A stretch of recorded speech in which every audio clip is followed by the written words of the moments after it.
You may even get tired of winning, and you'll say, please, please, it's too much winning. We can't take it anymore.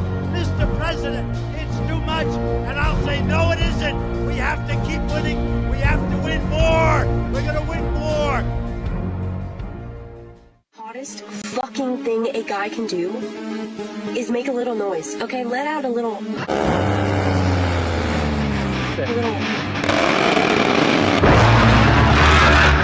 Hold on, clear it up.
The Warthog. I love him.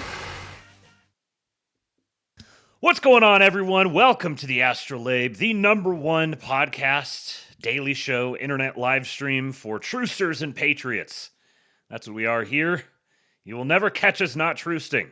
As Straight Buster said earlier in the live chat, I feel I don't remember exactly how I phrased it, but it was something like, I feel the urge to call out. I check Stephen Miller's timeline, and I keep trusting. We truced here, boys. If you like to trust, if you feel the need to trust, if you want to trust, we are your people. You should stay here. You should subscribe. You should come follow us on Kick, and you should become a Kick subscriber. It's only $5 a month, and it will entitle you to use the great emotes in the chat. I have added 2 more.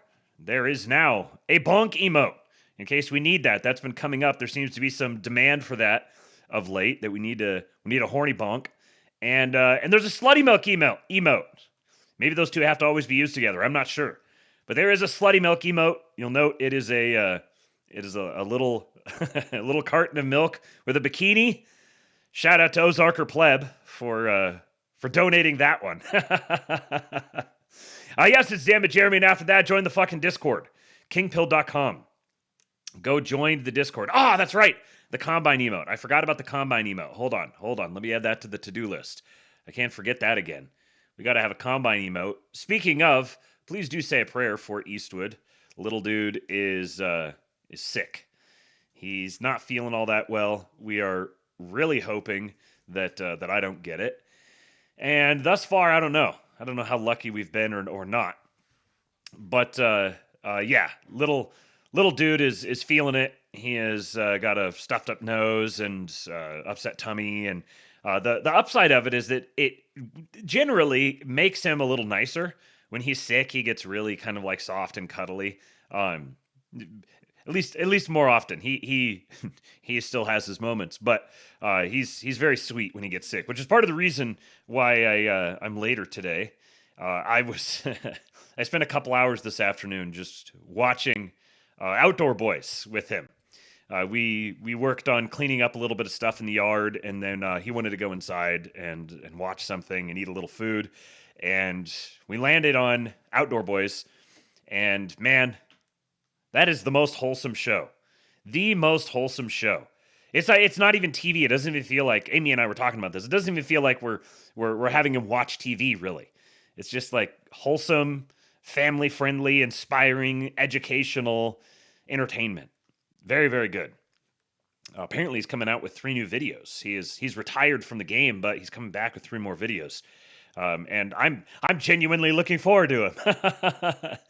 Mr. Sue says, "What the fuck is Outside? How do you not know who Outside Boys is?" Well, I guess you don't have children. That's probably a big reason. This is something that it's kind of like Bluey. You know, if you've seen Bluey, if you know what Bluey is, if you get Bluey, it's probably because you have kids. And if you don't have kids, you probably don't. That's sort of what Outdoor Boys is. It's a YouTuber that he just does all sorts of outdoor stuff. He builds. What was one of the ones I watched today? He built a legitimate fishing cabin out of Legos. And then we watched another one where he went into he got dropped off on an Alaskan island just out in the middle of nowhere and spent a couple of days beachcombing, and just has a camera along with him and walks up and down the beach and collects stuff and tells you about it, and then goes into his tent and makes food. And the dude always has the best food. He is roughing it in the truest sense, more than just about anybody else ever does. He goes out for a couple of days and he goes into the wilderness and he roughs it, but he always has immaculate food. He's got like brie cheese and reindeer sausages. Those were the things in one of them today. But it's great. It's really, really enjoyable. Very, very zen watching, and extremely wholesome. And the dude's he's some like pretty high-powered corporate attorney or something like that, who's pretty wealthy in his own right, just with his career, and then has gone absolutely insane on YouTube. He just recently retired from it, but apparently he's coming back to post some more videos. So we'll see what that entails. But the one we were watching earlier today was posted 6 months ago, and it has 29 million views on YouTube. If you want a hack for getting a lot of views on YouTube, the way to do that is with children's channels. If you do what's going on with my mic here? Why does it look like it's all tilting? Yeah, there we go. Some of these children's channels get just absolutely insane numbers of views because people are looking for something. Just here, give it to my kid and let my kid sit there and watch it. So there's obviously there can be issues with that. You have to watch very carefully on some of these shows. But Outdoor Boys is the most wholesome thing on YouTube, I think. Anyways, let's see here. What are we talking about today? I went with a clickbait title. Yeah, Kid Crew is very, very good as well. Very similar. Very similar. Clickbait title today. Here's what could nuke Trump's second year.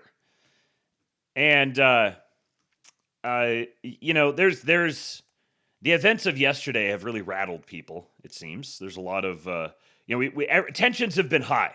We'll just say that. Tensions have been high of late, with the kerfuffle breaking out around the anti-Israel versus pro-Israel sides of the GOP.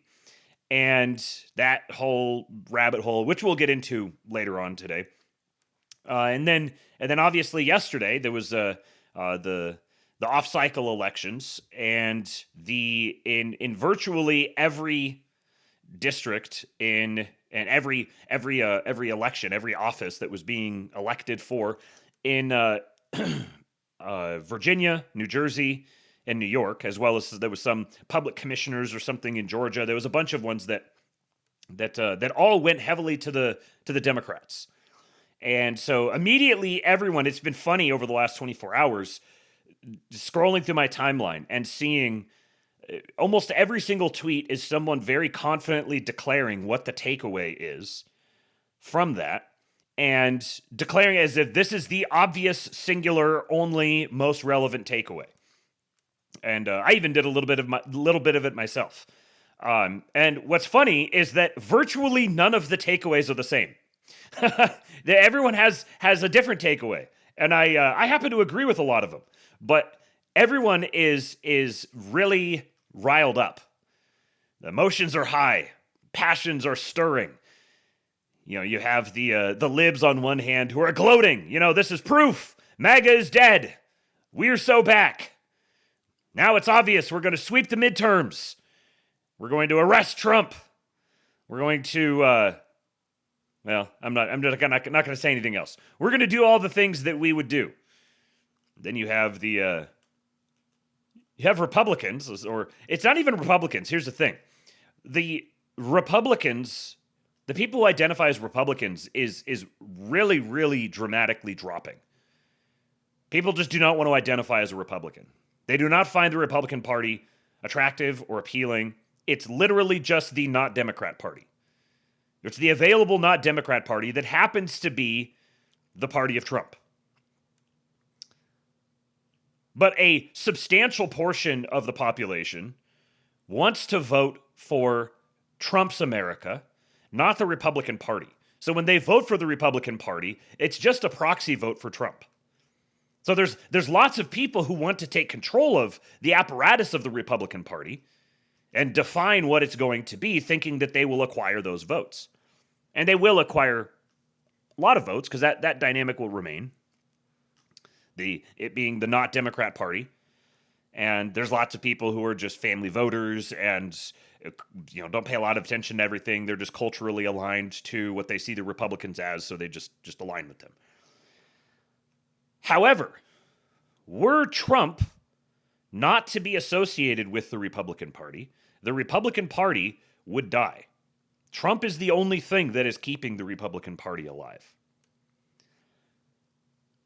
So it seems one of the biggest, if you wanted to get into the electoral nitty-gritty of all of this, looking at numbers and turnout and that sort of thing, it looks as if the Democrats boosted their turnout, which is actually kind of common for the party that's out of office on an off-cycle election like this. And Republicans had their turnout cratered. They simply did not show up.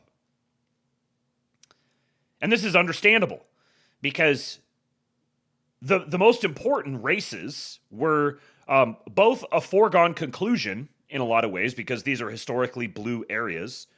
So I'm sure that a lot of the Republicans in that area are demoralized. They don't really think that their vote matters that much. And to make matters worse, the party in those regions ran terrible campaigns with uninspiring candidates. And we talked about Jack Ciattarelli here. I was like, this would be great. If he could do well, this would be great simply for who cares? I don't know anything about him. Like, this is the thing. I don't know anything about him. This is the second time he's run for the same office. I don't know anything about him. I don't even know who he is. I knew nothing about him. Never heard of him. Italian dude running as a Republican. Well, if we get a Republican governor, it doesn't matter who the governor is, but if we had a Republican governor, a governor with an R next to his name in New Jersey, that would be huge. It'd be very demoralizing to the Democrats, very moralizing, encouraging to the Republicans. And it would be easier to lean on a squishy Republican than it would be to extract concessions out of a Democrat. But that's the thing. I didn't know anything about him. I mean, who cares?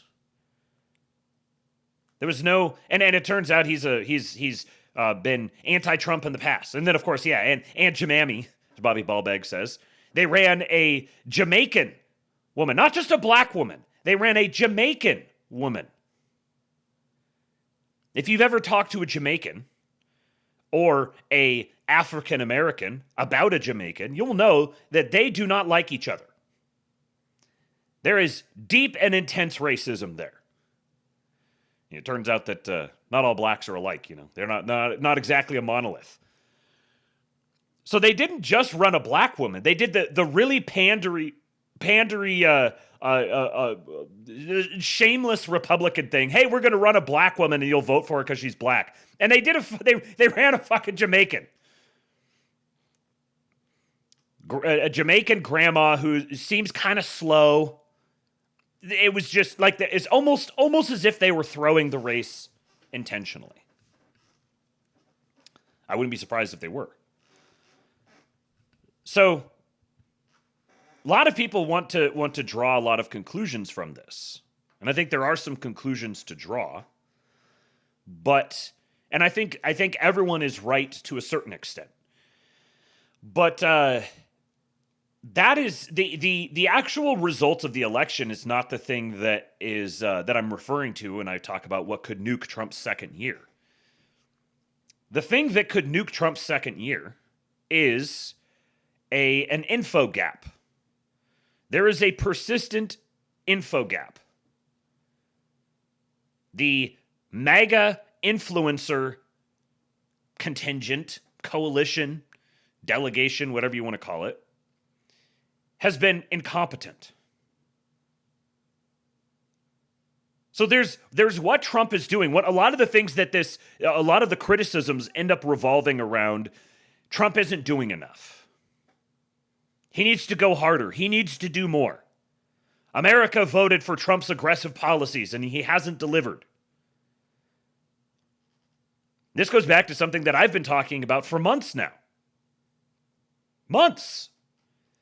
That I see all of these people who are ostensibly Trump sympathetic, and they're very critical of him.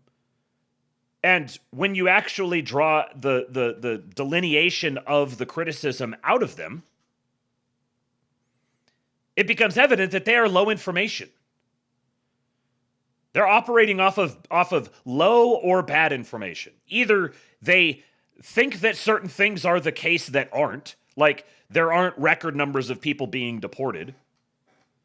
The administration isn't addressing this. They don't care about it. It doesn't matter. Or Epstein. All this is because of Epstein. No, it's not because of Epstein. To the extent that the whole Epstein thing affects this, it's because ostensibly pro-MAGA influencers have been yelling and screaming about Epstein, even though Epstein doesn't matter. Obviously, Epstein, the story, there's lots to take away from that. But Epstein, the policy, in Thomas Massey terms, doesn't matter. There's a lot of people who are very, very upset. Oh, things went south when they bungled the Epstein thing. And sure, maybe they did bungle the Epstein thing. I think it was more evidence of the actual war that's going on in between there. And if you're like, oh, they handled it poorly, there's kind of like they have to do every single thing exactly perfectly correct, both taking the right action and messaging the right way. And if they don't, then this is like one mistake that they make becomes the fatal flaw that takes everything down. Because the MAGA influencer base is hyper neurotic. Major ADHD. Just spazzing out, jumping from this thing to that thing. A lot of it, I think, is because what makes up the MAGA influencer base is social media posters. And social media posting optimizes for clickbait and drama and dramatic pronouncements, which kind of, there's a little irony in me. I chuckled to myself when I said, here's what could nuke Trump's second year. This is how the game is played. And the regime that is actively collapsing and grasping for everything it can around to try to sustain itself, because of the sustained onslaught that the Trump administration has taken to it, the way that they functioned is they had a press that no matter what would spin every last little thing in their favor. It didn't matter how good or bad or on brand or on message or whatever it was doing. Obama could do no wrong. Every single thing Obama did, there was a massive media contingent there ready to tell you exactly why it was good and he was the most brilliant person ever for doing it. Trump doesn't have that. If Trump had that, it would make so much of this so much easier. But no, the administration has to both do all of the shit that they're doing, and I'm going to give you guys an extensive breakdown of what's happening here. They have to both do all of those things and also perfectly manage a comprehensive, sustained propaganda war. They have to be their own media. And if they champion their wins too much, then they get attacked by the people who should be their media. The people who should be telling everyone why every single thing the administration is doing is good, and here's why. Instead, those people are constantly firing at the administration. Not enough. That's bad. Why are you focused on that? No, you should be focused on this. Oh, you fucked this up. There's a legacy media there to do that. You can't tell me that we're in some sort of like existential war, all-out war. We need to openly declare war on the Democrat Party. This is what will help us win elections, is if Trump comes out and says, I declare war on the Democrat Party. We are going to purge the Democrat Party from existence. That's what will help us win elections. Are you serious? That will pander to you, but that won't win elections. And there's this great irony where it's like, you need to do this thing that is the ultimate pander to me while I'm actively criticizing you constantly for pandering to me. Where is Trump's media coverage? Where is his propaganda network that is constantly hammering every single thing he's doing and why he's doing it and why it's the right way to do it? And why the only thing that will save the country is Trump being given his head to do whatever he wants. Let go of the reins, cut off all the reins, restore the unitary executive. Where is that propaganda network? Why does the administration have to fight both the legacy media and its own influencer class? That should not be. You can think whatever you want about Trump, but if you want him to do more, if your critique of him is he's not doing enough, well, hey, maybe try taking some things off the plate so that we don't have to have a presidential administration that is both a presidential administration and an entire legacy media network.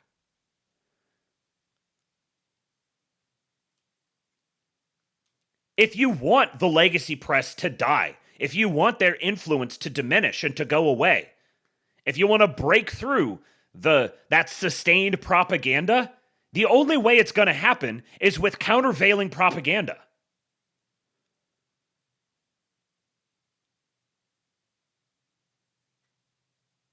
Trump doesn't have that. So everyone says, well, Trump hasn't been focusing on the economy. Trump's been focused overseas. He's doing all this foreign policy stuff, and nobody cares about that. Trump hasn't stopped funding Ukraine. Literally, factually wrong.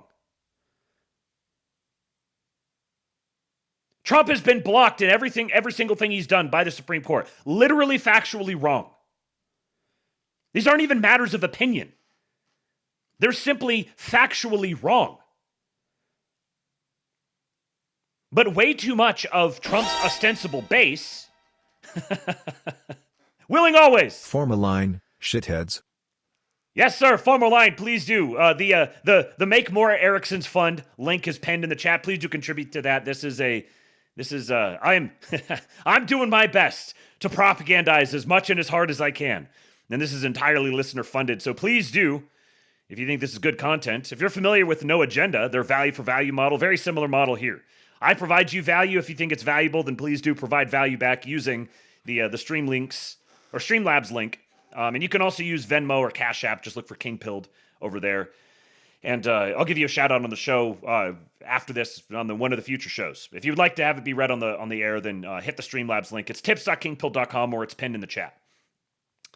Yeah, I'm doing my best here. I'm doing my best to spread the propaganda as much as possible. But I keep running into these cynical, bitter, just loser-brained people who say Trump hasn't done this or Trump has done this. And I'm like, those things are literally not even true. You're legitimately low information. You haven't realized that you had the legacy media and you realize they always lie to you. Okay, well now I just listen to my influencers. Well, many of them are lying to you too. Just because you're not listening to the legacy media and you're getting all your information from stuff Twitter memes or whatever other alternative source, well, a lot of them have their own reasons to lie to you. Sometimes they're sincere. Many times they're sincere. I think most of the time they're sincere.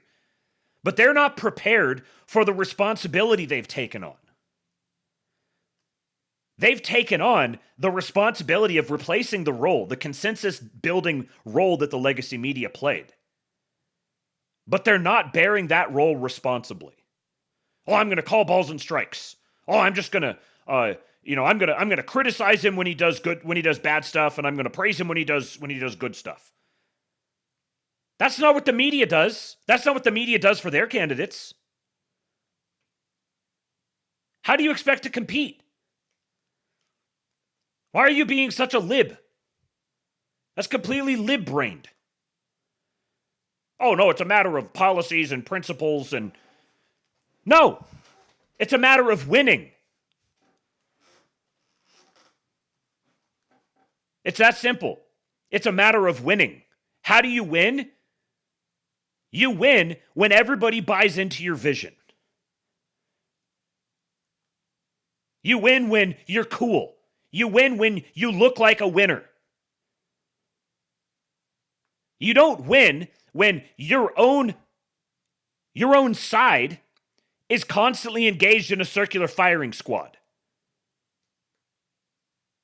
You don't win when your best, most prominent influencers are alternating between criticizing the president and praising the president. We don't live in 1995.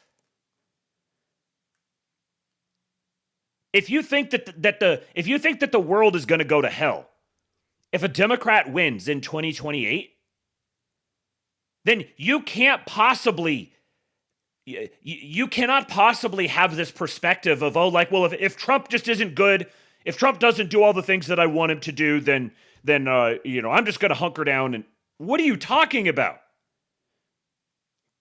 The libertarian spirit never dies. Howie says, I don't see the pinned link. It is in there. I don't know if you have to refresh or something. You could just go to tips.kingpill.com. If you just type that in, that's what the link will take you to.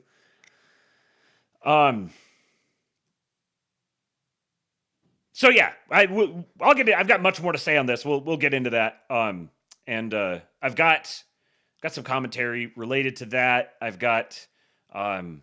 going to play you guys some segments from the after I did the show yesterday. I went over and I watched Jim Jatras and Tom Luongo, which turned out to be a very, very interesting show.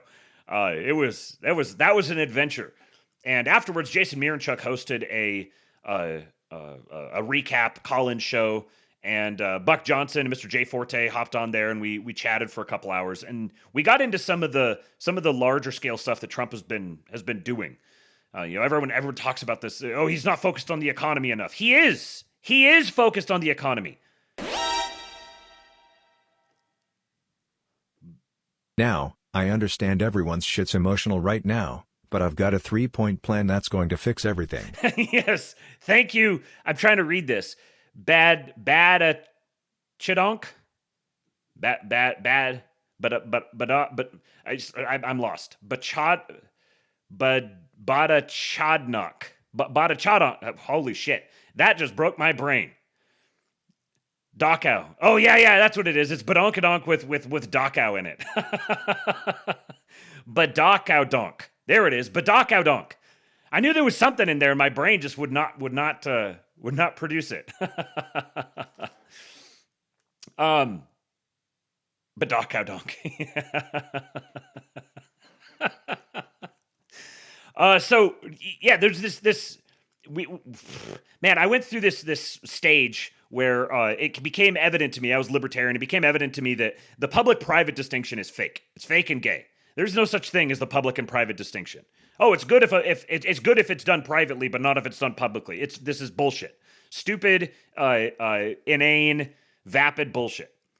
And what else? You know what else has become clear? Oh boy! Money talk. Here comes the money. Alpha male alert! Dollar, ching, ching, bling, bling, cut the chatter. You ain't talking money, then you're talking no matter. Can we do the Techno Erica? Oh, the Techno Erica. Someone remind me. I'm going to search I know it's in my YouTube watch history, so I'm going to search it and see if I can find the specific one. Oh, I think is it this one? Let me see if this is it. Nope, that's not it. Can someone give me the search terms for that one? Because that would be great. That would be great to listen to. But I can't remember what the specific title of it is. I can't remember who made it. And for whatever reason, searching terms in YouTube history does not actually bring back everything that you watched in there. Let me see if I can Techno Erica.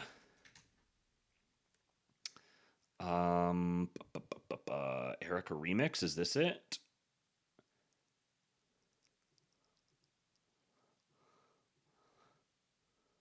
Yeah, here it is. I found it. Okay. Hang on. Let's share the screen here. Thank you for the super chat, by the way, Howie, or the tip. Thank you for the contribution to the Make More Ericksons Fund. That earns you this. I definitely will play this for that. Let me make sure that the audio is coming through.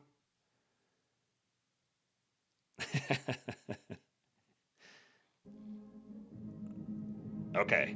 Can you guys hear it? It's muffled at first, but...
Oh, what a banger. What a banger. Thank you, Howie Snowden. Thank you, sir, for encouraging us to partake in that. That was wonderful. Oh, okay. So, let's see. What was I saying? Oh, yeah. Public-private. Same thing. So, the public-private distinction is fake. The foreign-domestic distinction is also fake. I think this is a big thing people need to wrap their minds around. Everyone says, well, Trump hasn't been focused on all the domestic stuff. He's been overseas doing trade deals and stopping wars and all this other stuff, and he's not focused on the economy. And increasingly, it's someone saying that to me is a sign that they are not equipped to actually participate in the conversation. They're that completely out of touch. If you think that what Trump has been doing is not addressing the economy, you're retarded. I'm sorry.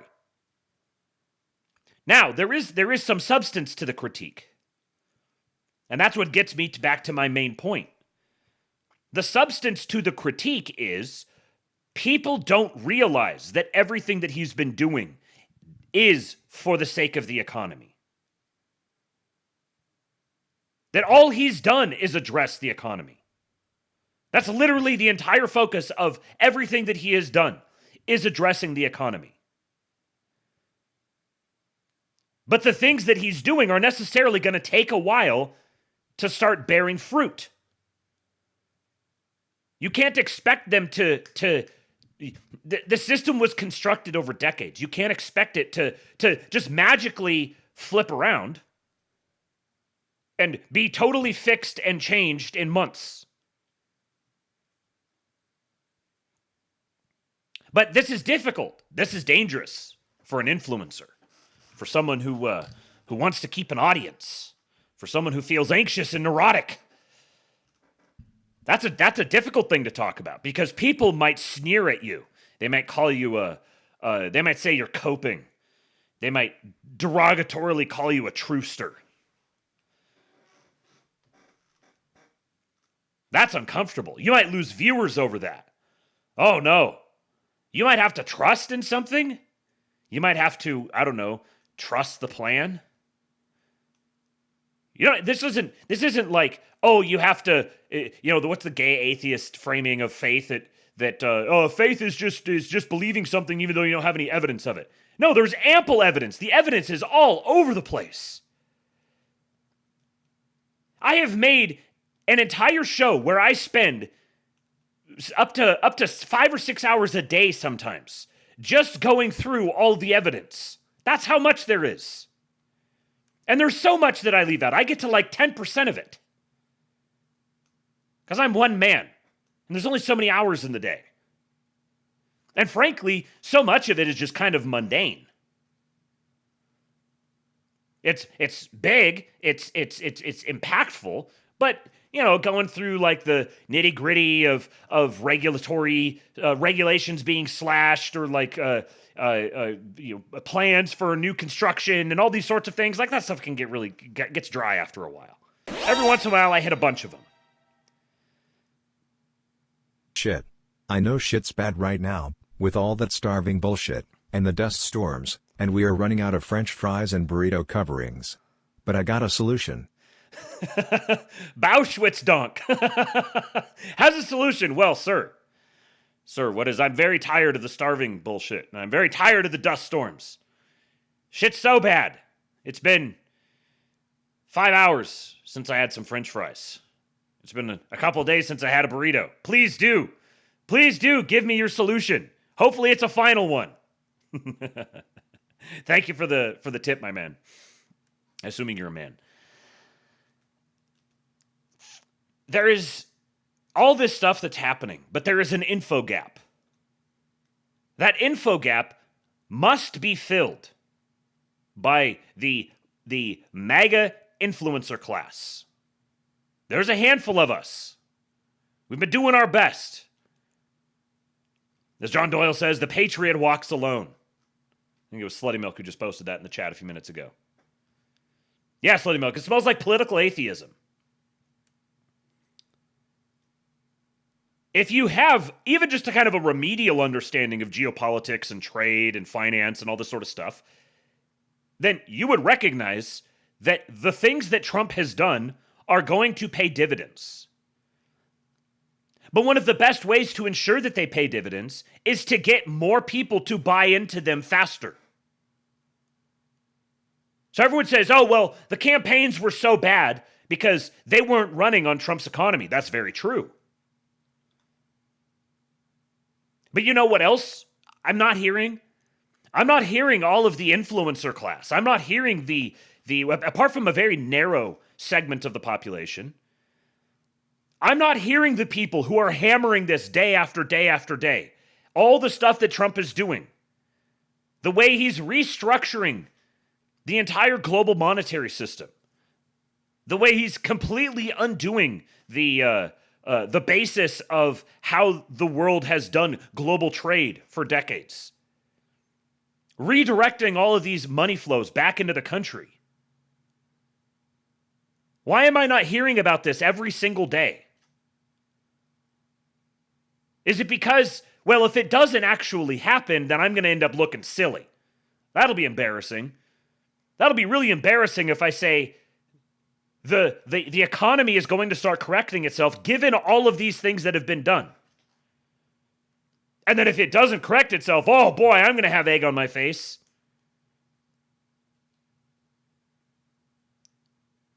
Yeah, I think about that every single day, because boy, will I ever have egg on my face.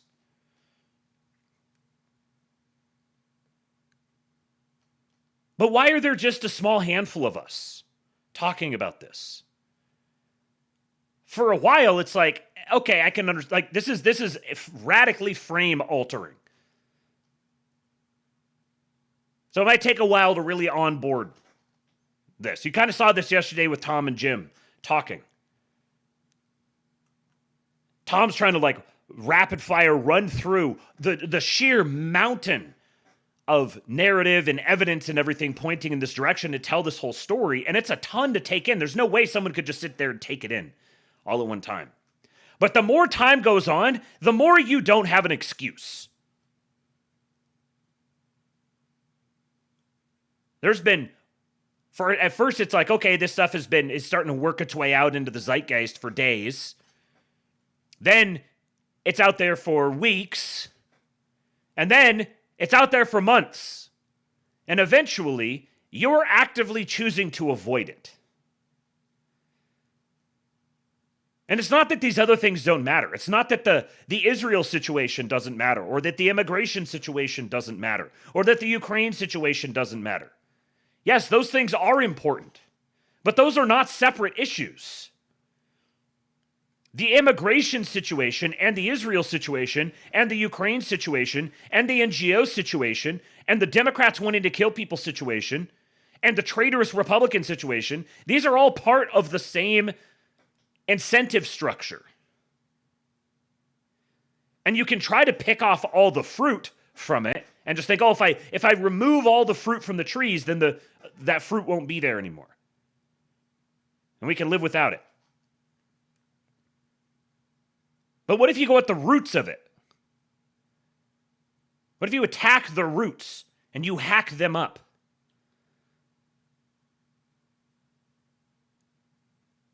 It's time for us to stop expecting that the politicians and the political parties and the administration and the elected officials, that they're the only ones who bear responsibility for moving this whole ship of American society or online culture. We live in a new media world now.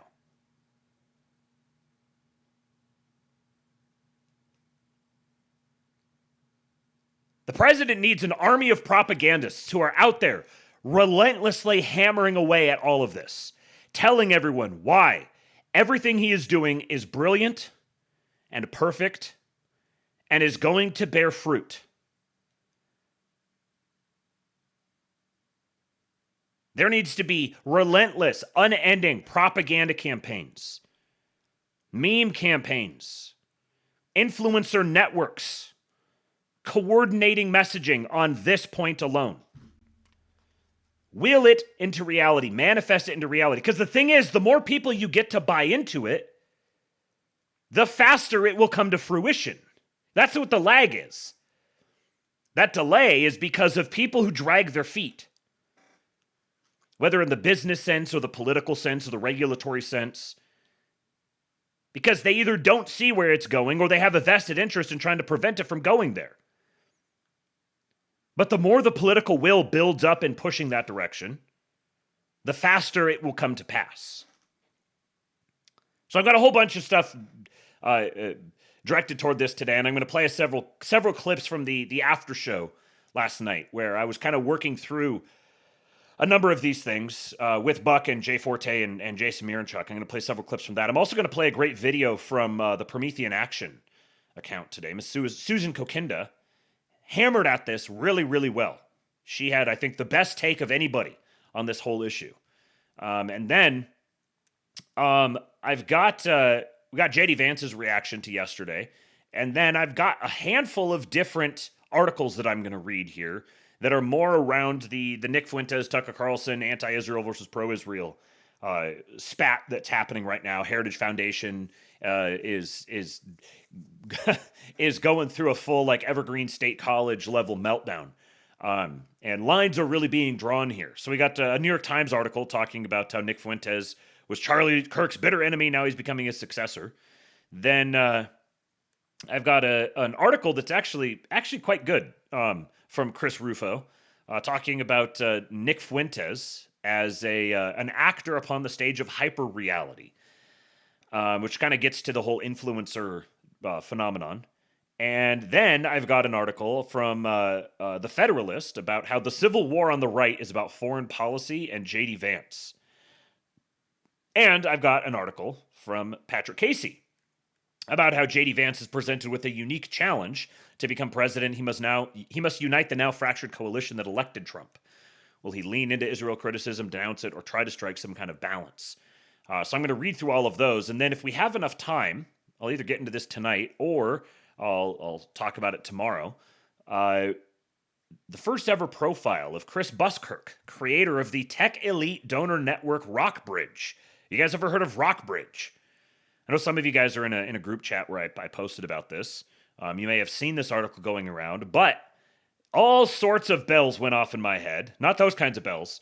The red alarms, the rotating red light went off in my head when I saw this, because I knew something like this existed. I didn't have a name for it, but I could kind of see the outlines of it in the negative space. Now we've got confirmation about a secretive donor circle that lifted J.D. Vance and is now rewriting MAGA's future. So if we have time, we'll get into that, as well as this one I think we probably won't get to today, but we'll talk about it tomorrow. The Mellon family is famed for restraint, but mega donor Tim Mellon is rocking the boat. This article was written in September of 2024 for Vanity Fair, A House Divided. So we will probably end up getting to that one tomorrow, but depending on how quick we get through everything else today, might get to it today. Before that, though, a very important announcement here from Mr. Tucker Carlson. Extremely important. When did I decide Zyn was bad? Well, when people started taking it rectally and tried to get me to do it. And I was just uncomfortable with that. I mean, I'm open-minded, but I'm not for that. I mean, I literally dread a prostate exam. I'm not going to do my nicotine pouches. But most people I knew who were using Zyn were taking it rectally, both the product and in general taking it rectally. It's just not me, and I'm not judging, by the way. It's totally legal, and there have been studies on this. I don't have them right in front of me, but I do think the overwhelming majority of Zyn users do use it rectally. And I thought there's got to be a better way. There's got to be a nicotine pouch you can put in your mouth, not just in your ass. You know what I mean? Alp nicotine pouches. What a marketing campaign. Mr. Slutty Milk, I know that you happen to work in marketing yourself. What do you say about this marketing campaign? Alp Pouch, at Alp Pouch, the Alp Twitter account says, yes, this is true. Also, here's our discount code. Discount code is no to Ben Shapiro for 10% off all Alp products for the next week. And they quote tweeted Ben Shapiro's now infamous video that I still haven't watched because I don't really, I don't need to. Ben says, no to the groypers. No to cowards like Tucker Carlson who normalize their trash. No to those who champion them. No to demoralization. No to bigotry and anti-meritocratic horse shit. Oh, he's an edgy boy. Oh, he said horse shit. Oh, look at that edgy Jew. No to anti-Americanism. No. Ben Shapiro defining anti-Americanism for us. Well, that is the tweet that Outpouch replied or quote tweeted and said, use code NO to Ben Shapiro for 10% off all Alp products for the next week. If you do not go use this code, you're not a patriot. Yes, they just monetized a Jew. How the turntables. And then this was perfect. I saw this last night and I was like, oh yeah, we got to start the show with that one tomorrow. This may be the one that gets this demonetized. May have to clip this out. on the YouTube stream. So if you're watching this on YouTube later on, you may not know you may not know what happened here. But for everyone else, this is Scott Greer says the average conservative influencer after any minor setback.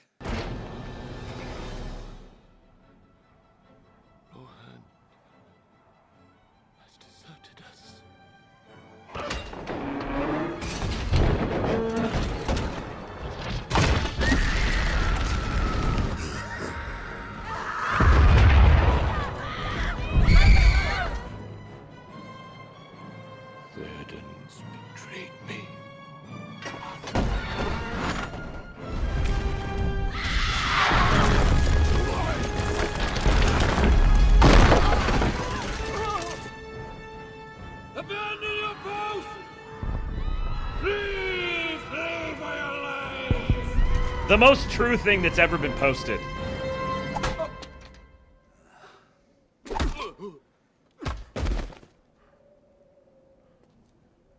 Prepare for battle. That's right, boys. Prepare for battle. The battle is here. You know who's excellent at battle? The Gigafag, Mr. Scott Bessent. He went to talk to Jesse Waters, and just going to play a quick clip here. We'll probably end up getting into more of this tomorrow. I think tomorrow I'll talk a little bit about the Supreme Court.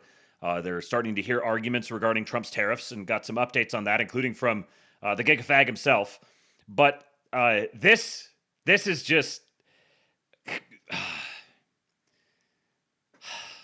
I love this administration so much. Listen to him here. I mean, you walk around the White House and everybody moves back. What, you got into a beef with Musk? What did you do to him? What did you do to him? Look at that smile. Look at that. Elon. Elon and I are both very passionate. I think that they're both very passionate. Oh, he's confirming it. He did with Doge has set a very good trend in terms of cutting government expenses, that we were able to... You didn't grab Elon by the collar, did you? You would never do such a thing. Well, the Secretary of Treasury. Elon wears T-shirts, so there is no collar. There is no collar. All right, good to see you, Secretary. Confirmation! It actually happened! Scott Bessent is an alpha gay. That's for sure. He is absolutely a top. He slugged Elon Musk. Can you believe that? We've got a frickin' based hedge fund manager, married gay man, Treasury Secretary, who punched Elon Musk in the White House.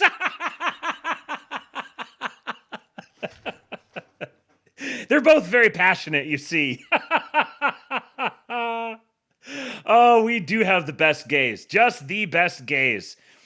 Speaking of gays, here is Andrew Cuomo talking to Bill O'Reilly.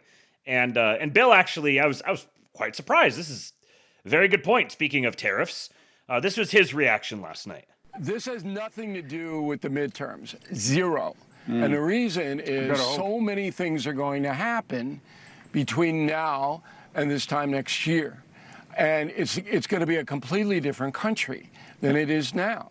Now, I can't predict which way that's going to go. Then how do you know it's going to be a completely different country? Because there are so many things that have to be decided. There are too many undecideds. And you can start with the Supreme Court ruling on the tariffs. You can start on that. And they'll rule in Donald Trump's favor because of the 1974 law that Gerald Ford signed into. And they have to. The Supreme Court can't change the law. It has to uphold what's already been in precedent.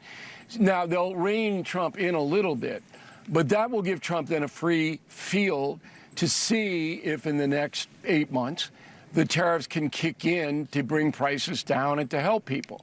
That's what the midterms are all about. It's about economics here. It's not about China. It's not even about Putin.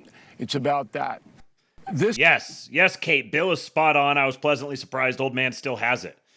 Yeah, I saw this and I was like, okay, yeah, what's Bill O'Reilly have to say? And then I was like, damn, Damn, he's exactly right. Yeah, even Bill's trusting. Look at that. Even Bill O'Reilly's trusting. What a patriot, man. After all these years, after everything, the man is still trusting. He's barely alive, and he's still trusting. This is kind of what led me down this train of thought, that thinking about this info gap. You guys have heard me say it before about Nick Fuentes, that a lot of the areas that I disagree with Nick on regarding the administration or regarding JD Vance are, I'm not just doing this as like, oh, well, I'm going to show good faith. I genuinely, from listening to him, I think he is simply there's factual information that he's missing. That if he had that information, then it would reframe things for him. And I also think that he's a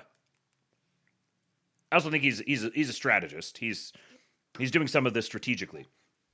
But year one, if you look at the entire package of things that Trump has said he wants to do and has followed through on, he is tearing down the established free trade liberal post-Nuremberg liberal order.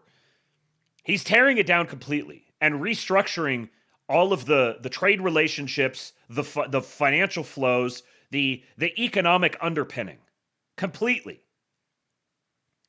And he's going ham on that as fast as conceivably possible while doing a ton of other shit at the same time. And things like immigration and trade go hand in hand. The people he deports have to go somewhere. And when he goes and negotiates these trade arrangements, he also negotiates deportee arrangements. You're going to take X number of people that we deport. These things go hand in hand. And the offshoring and the hollowing out of the American middle class and the onshoring of immigrants are two sides of the same coin. This is the same process. So if you're going to reverse these things, you're going to reverse both of them at the same time. I'll get into a lot more of the structure of this, but year one was always very clearly going, like, this is the worst possible time to have an election. Because we're right in the like the doldrums. Where, you kind of imagine like slamming on the brakes and then turning around and going the opposite direction. There's going to be a moment in there where your momentum has stalled in one way, and then it's going to start picking up in the other way. And we're right in the middle of those doldrums. Now, obviously, and if you've listened to this, if you followed them remotely, closely, which I think if you're gonna be a daily commentator on this, you have an obligation to follow this stuff closely. Vance and Bessent themselves have both said numerous times recently that they've got stuff coming down the pike, specifically regarding student loans and housing. Now Trump's coming out, he's talking about affordability because he's pivoting the narrative at the right time.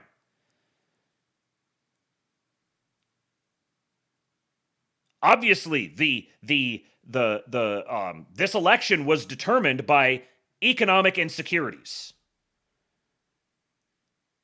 I got a tweet here. Let me read through this. I kind of said some of this already, but I put it more coherently here. I think I said, seeing lots of people say Trump is too focused on foreign policy, he needs to focus on domestic issues, specifically the economy. This foreign versus domestic dichotomy is as fake as the public versus private distinction libertarians love to harp on. Everything Trump has done overseas is directed at revitalizing the American economy. And not understanding that ought to disqualify someone from political commentary. You don't have to be a globalist to recognize that the economy has been globalized and it's not going back. Whether it's offshoring or Eurodollar tail wagging the dog monetary dilution and debt leveraging, or maliciously coordinated mass migration, or supply chains tilted against the US, or trade barriers like tariffs and VATs and foreign regulations, every single feature of the globalist system that harms Americans economically must be remediated globally. You say you want to see a revival in American manufacturing. Well, if you want to spin that up as fast as possible, they need to have somewhere to sell those goods. Instead of America being the retail country that just buys their shit from everyone else, now America needs to be the country that's selling shit to everyone else. Well, there's lots of vested interests that want to block that process from happening. So as part of these negotiations, we're going to direct all of these foreign funds into the country to upscale our infrastructure as quickly as possible. It was degraded and decayed away and was stolen over the course of decades, and we're trying to reverse that process in months. So we're going to end run some of that by taking all of that foreign investment that's just been dumped into US debt, and we're going to dump it into US infrastructure. We're happy to have you invest in our country, and we're going to tell you, you're not investing here, you're investing here. And as part of that, you're also going to agree that when we produce, as we scale up our jobs market, when we produce things, you buy them. So when Trump's overseas negotiating with countries, that's what he's negotiating on. That's what he's doing. So saying, well, Trump hasn't focused on the economy enough just tells me that you're a rube.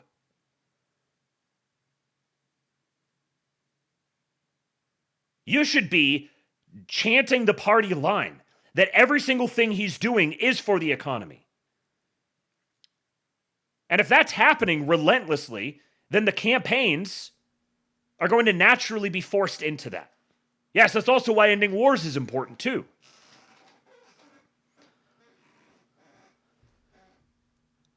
The first year of Trump 2.0 always had to be spent on reorganizing the global trade flows that were hollowing out America so that years 2 to 4 can build upon that new foundation with tangible domestic policies like lower domestic rates, reindustrialization funded in large part by directed foreign investment versus just being parked in treasuries, and vastly upscaled domestic energy production made possible by the instantiation of foreign markets. You don't get billions of dollars in tariff revenue by focusing on domestic policy.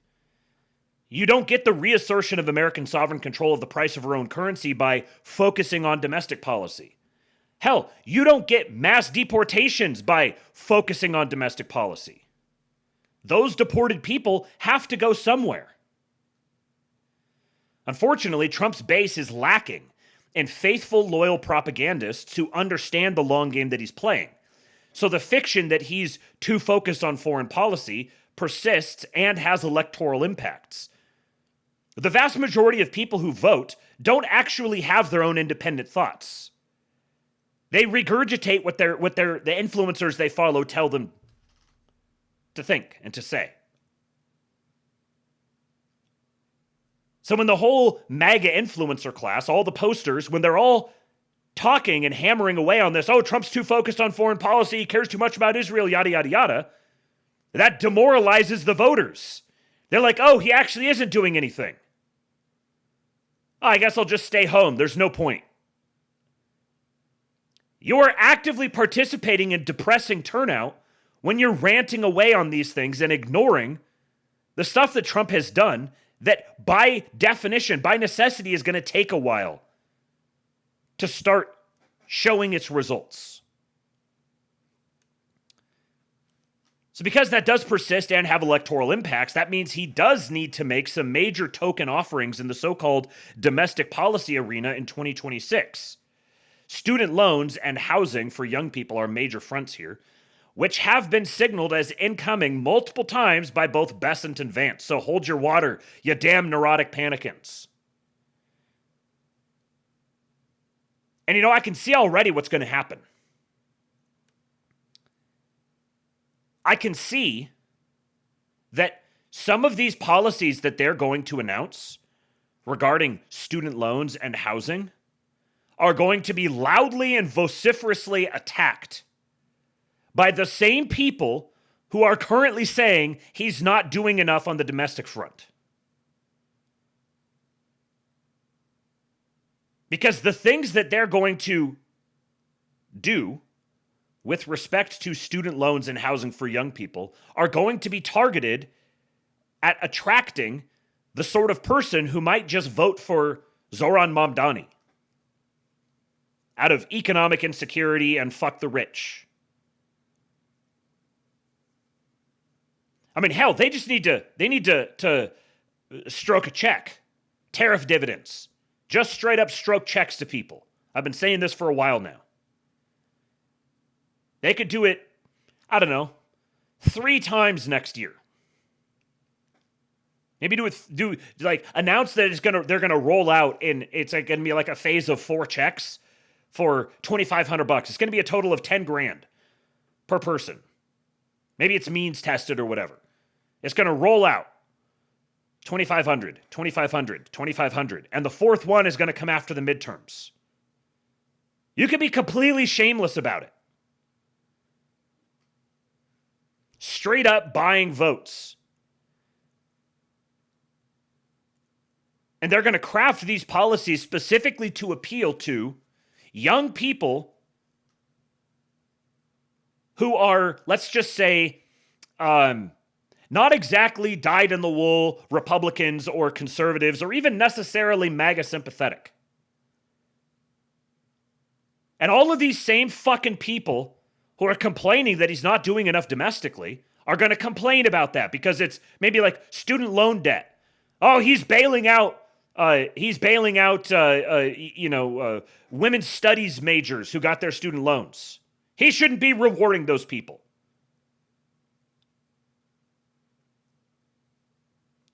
We're going to hear that. Because the MAGA base has a serious, serious loyalty problem. Right-wingers in general, modern American right-wingers, are extraordinarily disloyal. Yes, they've been beaten down. They've been hammered. They've got beaten wife syndrome. There's all the reasons, all the justifications in the world for that. But if you cannot grasp the importance of loyalty in this time and place with this president right now, I don't have any sympathy for you. Yeah, Straight Buster, support your fucking president. He literally took a bullet for you.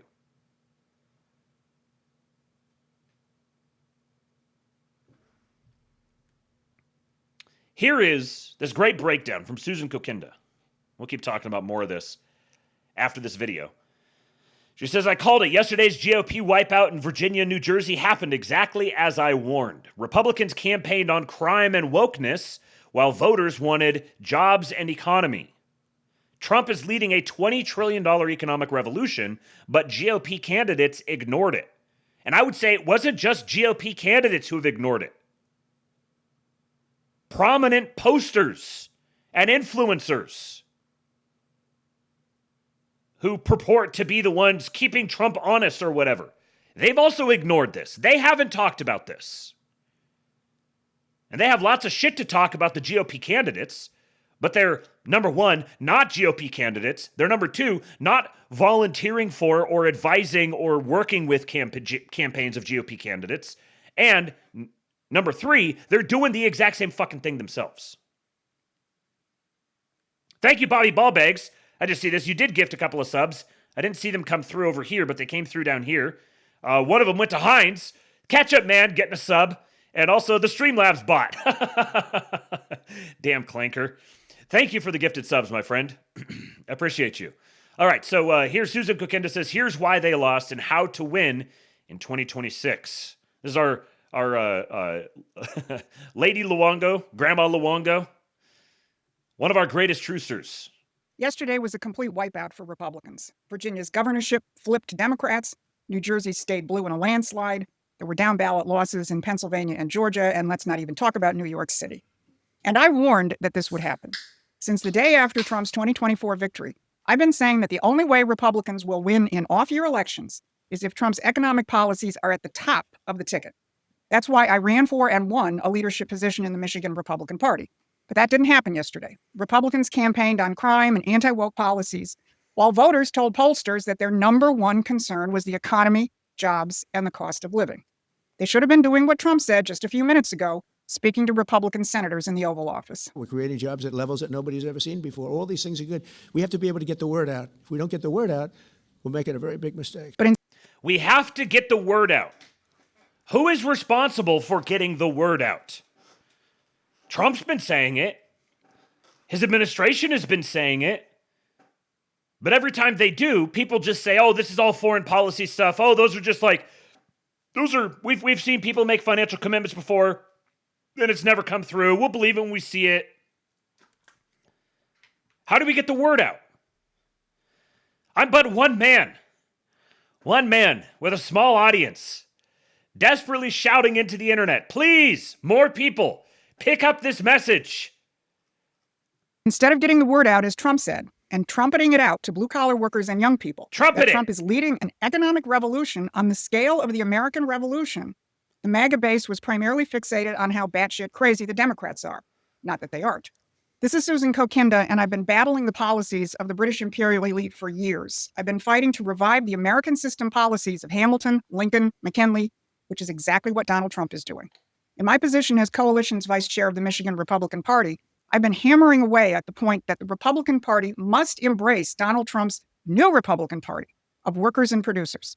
So if you're tired of the other channels and the pundits who told you that everything was going to be fine, I want you to help us get this message out far and wide by hitting the like and share buttons.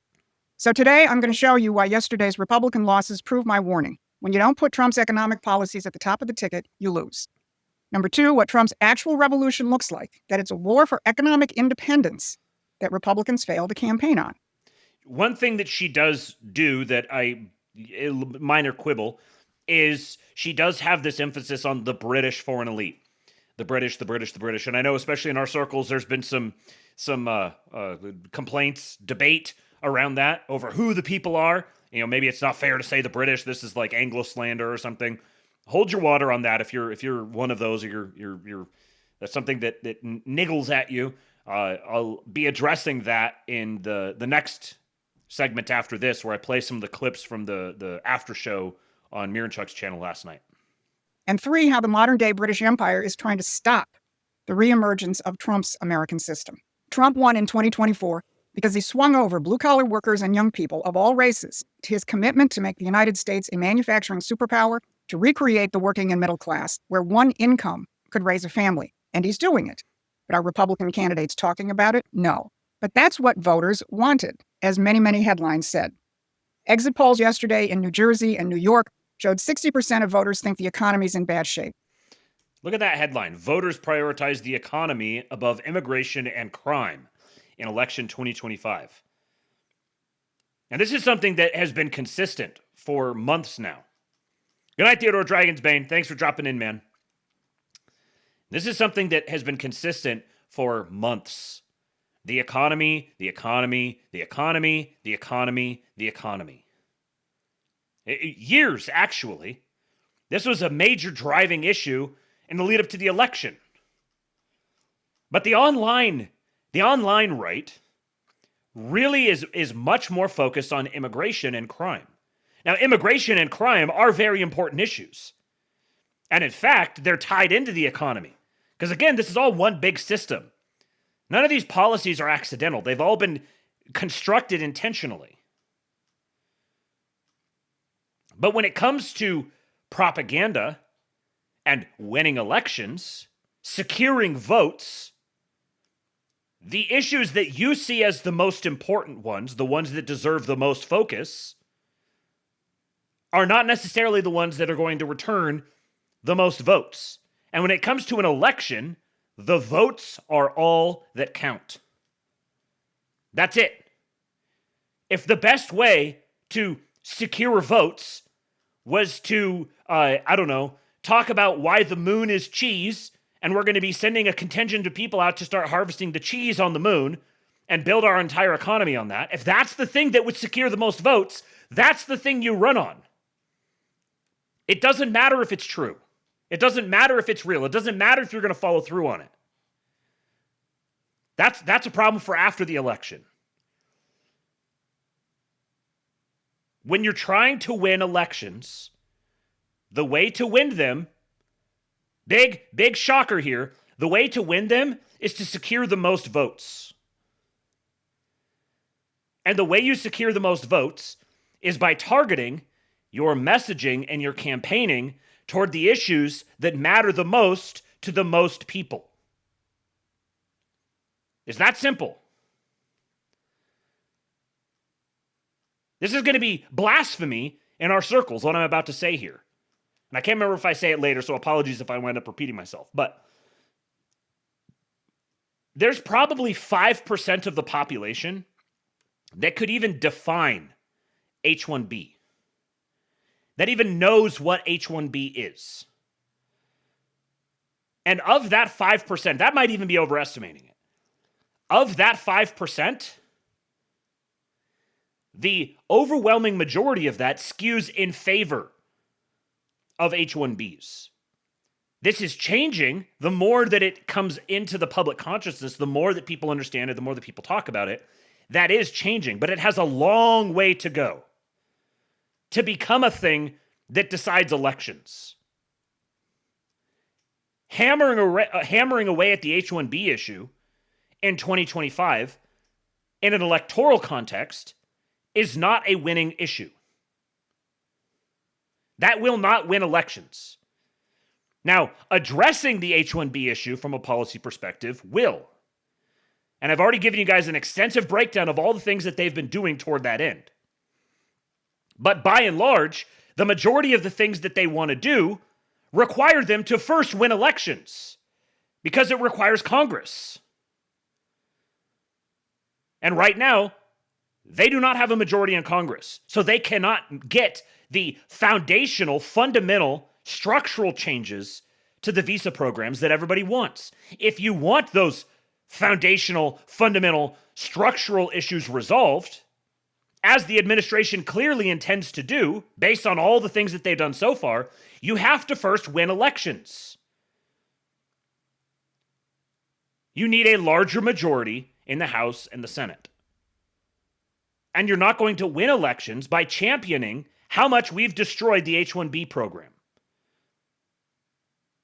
Frankly, you're probably not going to move the election one way or the other. If anything, you're going to move it against because, again, for the people who know what H-1B is, the majority of them favor the program because they're either H-1B activists or H-1B hiring managers or H-1B visa holders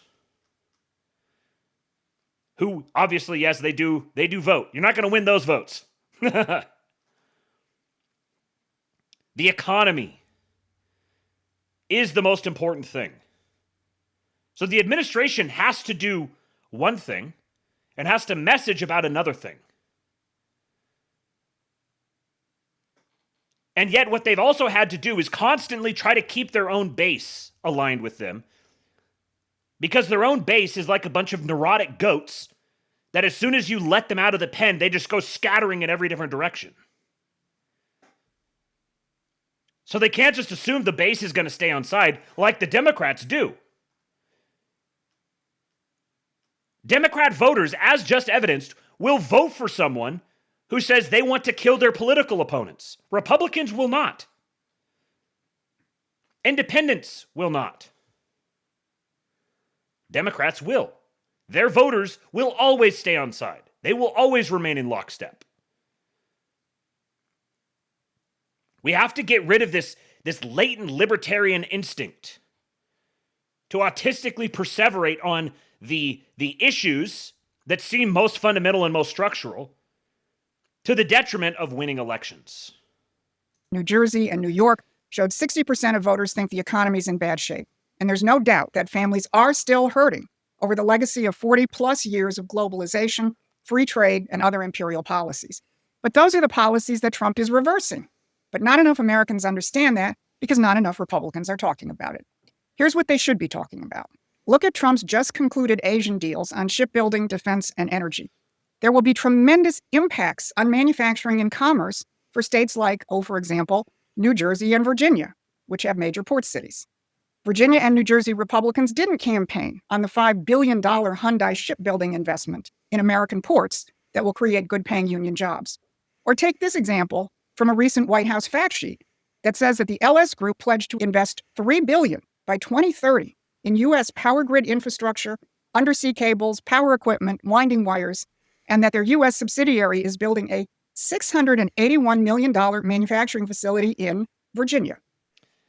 Now, I know that there's one of the big reasons why nobody wants to talk about these things, why it's not fun or sexy or interesting, is in part because of the skepticism that these people will actually come through. Oh, I've heard people make big commitments for what they're gonna invest. Apple's made these big commitments in the past, and they've never followed through on it. So these are just commitments. We'll believe it when we see it. Well, you have to believe it to see it. If you believe it and you start running on this and sending out propaganda about this, you'll force their hand. If nobody talks about it, then it makes it a lot easier for them to just be like, oh yeah, we made that commitment, but we're actually gonna welch on it. No, you force their hand by publicly trumpeting it all over the place and talking about all the good things that are going to come from it.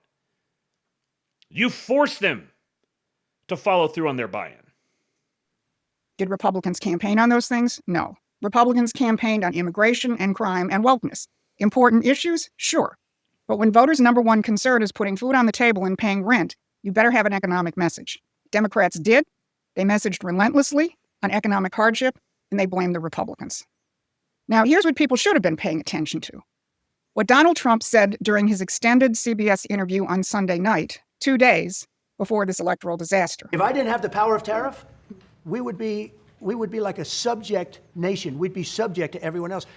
Everybody uses tariffs on us. If I wasn't allowed to use tariffs on them, we'd be a third world nation. So we haven't been using tariffs, and if I was not able to use tariffs, we would be a subject nation. So what have we been? By not using tariffs, what have we been?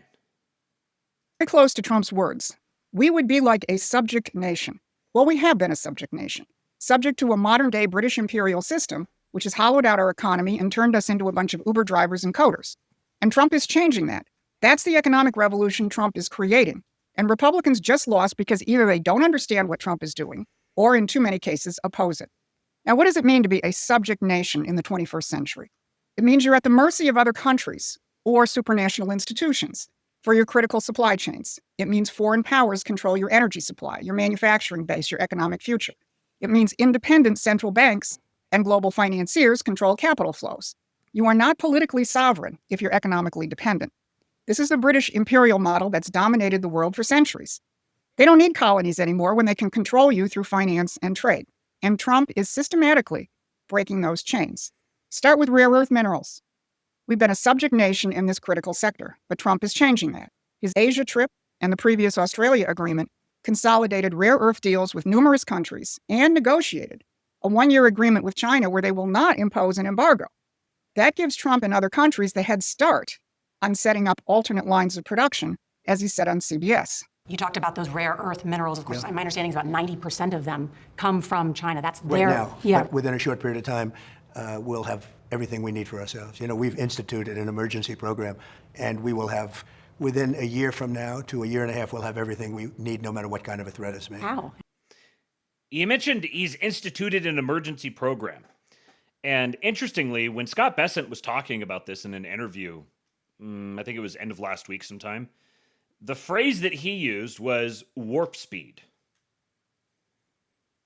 Very interesting choice of phrase. An emergency program to rapidly upscale a critical, what do you call it? Something that we apparently need very, very much. Warp speed. We have an emergency program on rare earth minerals that Scott Bessent referred to as warp speed. How do we do that? Because we've taken over. First of all, you saw the partnerships what we've established with Japan, with Australia, with UK, with just about everybody, frankly, and we're all doing it together. You know, this wasn't a threat against the United States. This was really a threat against the world. So the whole world has come together, I think, at our behest. And rare earths, within 2 years, rare earths will really cease to be a problem. This is just one very big example of how Trump is freeing the United States, and for that matter, the world, from an imperial-type system where globalist rules, in this case free trade, strip away a nation's economic independence. But there's another aspect which is flying below most people's radar screens, and where it gets really revolutionary. And this is where the global financier elite are absolutely terrified. Donald Trump is setting up channels of investment outside the control of the Federal Reserve and the other lords of money centered in the City of London. The way he's negotiating these international deals, he's creating long-term lines of credit from countries like Japan and South Korea, who will fund major industrial development over the next decade. So people who want to build, and build big, won't be at the mercy of the Wall Street model with its quarterly profit obsession, or the annual appropriation whims of a dysfunctional Congress. We haven't seen that kind of financing since the World War II mobilization. Look at what South Korea just committed. $20 billion per year over the next 10 years in American investment in nuclear power, shipbuilding, and other manufacturing areas. They're investing $5 billion in the Philadelphia shipyard, which is right next door to New Jersey, where probably a lot of New Jersey voters could get a job. Hyundai and Cerberus are investing another $5 billion in additional shipbuilding capacity, which will impact both New Jersey and Virginia. Memo to Republicans. Remember this. Here's where it gets even more interesting. J.P. Morgan Chase wants to get in on the bandwagon. In October, they announced a 10-year, $1.5 trillion investment initiative in U.S. supply chains, critical minerals, grid resilience, advanced manufacturing, and aerospace. Compare that to the previous 10 years where they invested about 1/3 of that, and most of it in sustainability, namely green crap. Even this bastion of Wall Street and British imperial financing methods has figured out that Trump is indeed reshaping the world and the U.S. She's not quite as much of a truster on the Fed or J.P. Morgan front as Tom Luongo. That's a point of disagreement they still have, but they keep hashing this out, and I think she'll come. I think she'll come on side on that eventually. Yeah, she's not yet diamond pilled. Soon, the MAGA grandmas will be Jamie Diamond pilled. Yeah, Cheeky says, we're not selling assets, we're licensing access. That's a banger. There you go, that's a writer-downer. Trump is not selling American assets, he's licensing access to the American market. That's what all of this foreign policy focus that he's doing, that's what he's actually doing. But nobody will talk about that. Whether it's because it's not sexy or it seems to take a backseat to these other issues. Nobody's talking about that. But what's going to be the downstream impact of that? The downstream impact of that is going to be major economic revival in America. Clearly, there's different ways that it could go because there's going to be these new streams of capital coming in, and there's going to be the same old characters who want to try to angle for control of that, which makes it all the more necessary that we be relentlessly propagandizing this, making sure everyone is aware of what's coming, so that the common people aren't like, hey, where'd my thing go? Who got in the way of it? This is what makes the British establishment panic. Trump is creating an American system of credit for productive development. Exactly what Hamilton designed, what Lincoln used to build the Transcontinental Railroad, what Roosevelt deployed to win World War II. And it's what the British Empire has tried to destroy for 250 years. Because when nations control their own credit for productive purposes, they're no longer subject nations. Promethean action has been in the forefront of reintroducing these American system ideas into the political and economic dialogue in the United States. And if you want to prevent what happened yesterday from happening again in 2026, you should subscribe to our newsletter and get active with us. But this isn't just about economics. This is about sovereignty. When you control your supply chains, when you produce your own energy, when you control your credit, you're not a subject anymore. You're sovereign. And here's what makes this truly revolutionary. Every one of these projects requires skilled workers, not college graduates with useless degrees and crushing debt, not marijuana chefs or Starbucks baristas, but skilled tradespeople who can weld, who can operate advanced machinery, who can build nuclear reactors and LNG carriers. Trump recently signed an executive order to foster the creation of 1 million skilled trade jobs in the United States. When he was in the Oval Office earlier this year for the U.S. Steel deal, he said he would like to divert money from British outposts like Harvard. I'd like to see the money go to trade schools, where people learn how to fix motors and engines, where people learn how to build rocket ships. Yet, even with these unprecedented amounts of industrial financing on its way to the United States, and the promise of millions of good-paying jobs, here's how the British press covered it. The headline from Reuters is, U.S. manufacturing mired in weakness as tariff gloom spreads. Here's how the British press covers the situation in the United States. Because they want you, and especially young men, to stay pessimistic. Why? Because that's how they control populations. Some months ago, Treasury Secretary Scott Bessent made a very insightful comment in an interview. The Democrats had this strategy called compensate the loser. So first of all, the name of that strategy, I don't think the bottom 50% of Americans are losers. I think the system hasn't worked for them. I think that they are winners. It's just a bad system. Remember that phrase, compensate the losers. That's how the empire wants to control. On the Democratic side, they'll provide you with the minimum to stay alive, SNAP benefits and Obamacare. On the other side, if you're an angry young white conservative man, then you're told you've been victimized by the globalist system, which is run by the Jews, and that's who you should be angry at. But this is all a lie. The enemy is the modern-day British Empire, which Trump is committed to bringing down.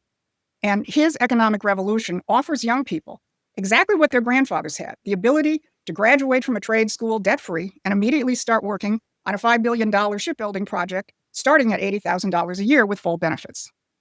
So when Trump says we'd be a subject nation without the power of tariffs, he's describing economic revolution that Republicans just failed to campaign on. We're talking about $17 to $20 trillion coming into the United States, outside of the control of the Federal Reserve and the City of London, and with it, millions of skilled trade jobs, rebuilding American sovereignty from the ground up. That's what's going to win elections. I warned people. Put Trump's economic policies at the top of the ticket or lose. They didn't listen, and yesterday they lost. Here's what needs to happen before 2026. Every Republican candidate needs to campaign on Trump's economic revolution. Not immigration alone, not wokeness alone, not crime alone. Economics first. Supply chain independence, skilled trade jobs, breaking free from being a subject nation, challenging British financial control. Because if they don't, yesterday's wipeout will look like a preview of 2026, and we all know the consequences, and Trump said it this morning in his breakfast with Republican senators.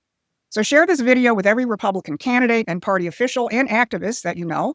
Show them what they should have been campaigning on. Show them why they lost. And if you want to help us spread this message and be part of finishing the American Revolution, join us at Promethean Action.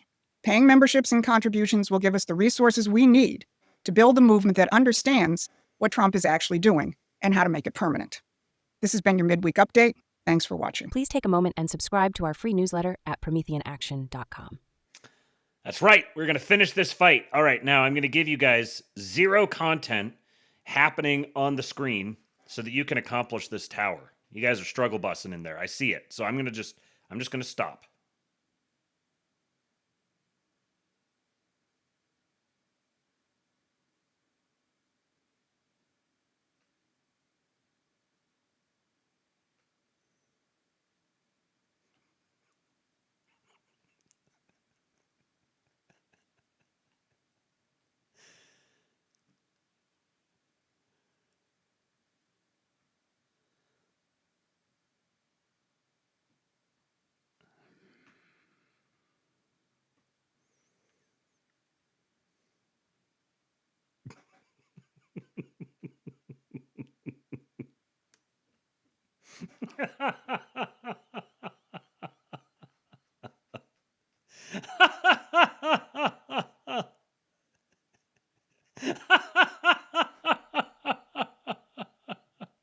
The N-word. Oh, man. That's great. It's funny that people are going to be sitting there listening to the podcast later on like, what the hell is going on? What's happening?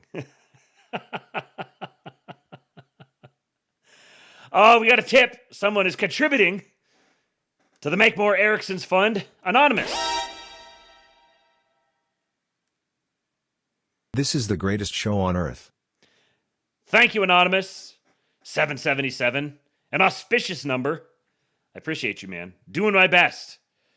You know who else has a tremendous show? Mr. Jason Miranchuk. So last night, Jason hosted a conversation between Jim Jatras and Tom Luongo. And it got fun. Almost a little spicy a few times. Jason had his moderator skills get tested. And then afterwards, he hosted a post-show conversation. All roads lead to London after show. And it was yours truly, and Buck Johnson, and Jay Forte. And I was kind of trying to work some of this stuff out in my head, and I didn't want to try to say it all over again because it all flowed really well last night. So I'm just going to play it for you guys again.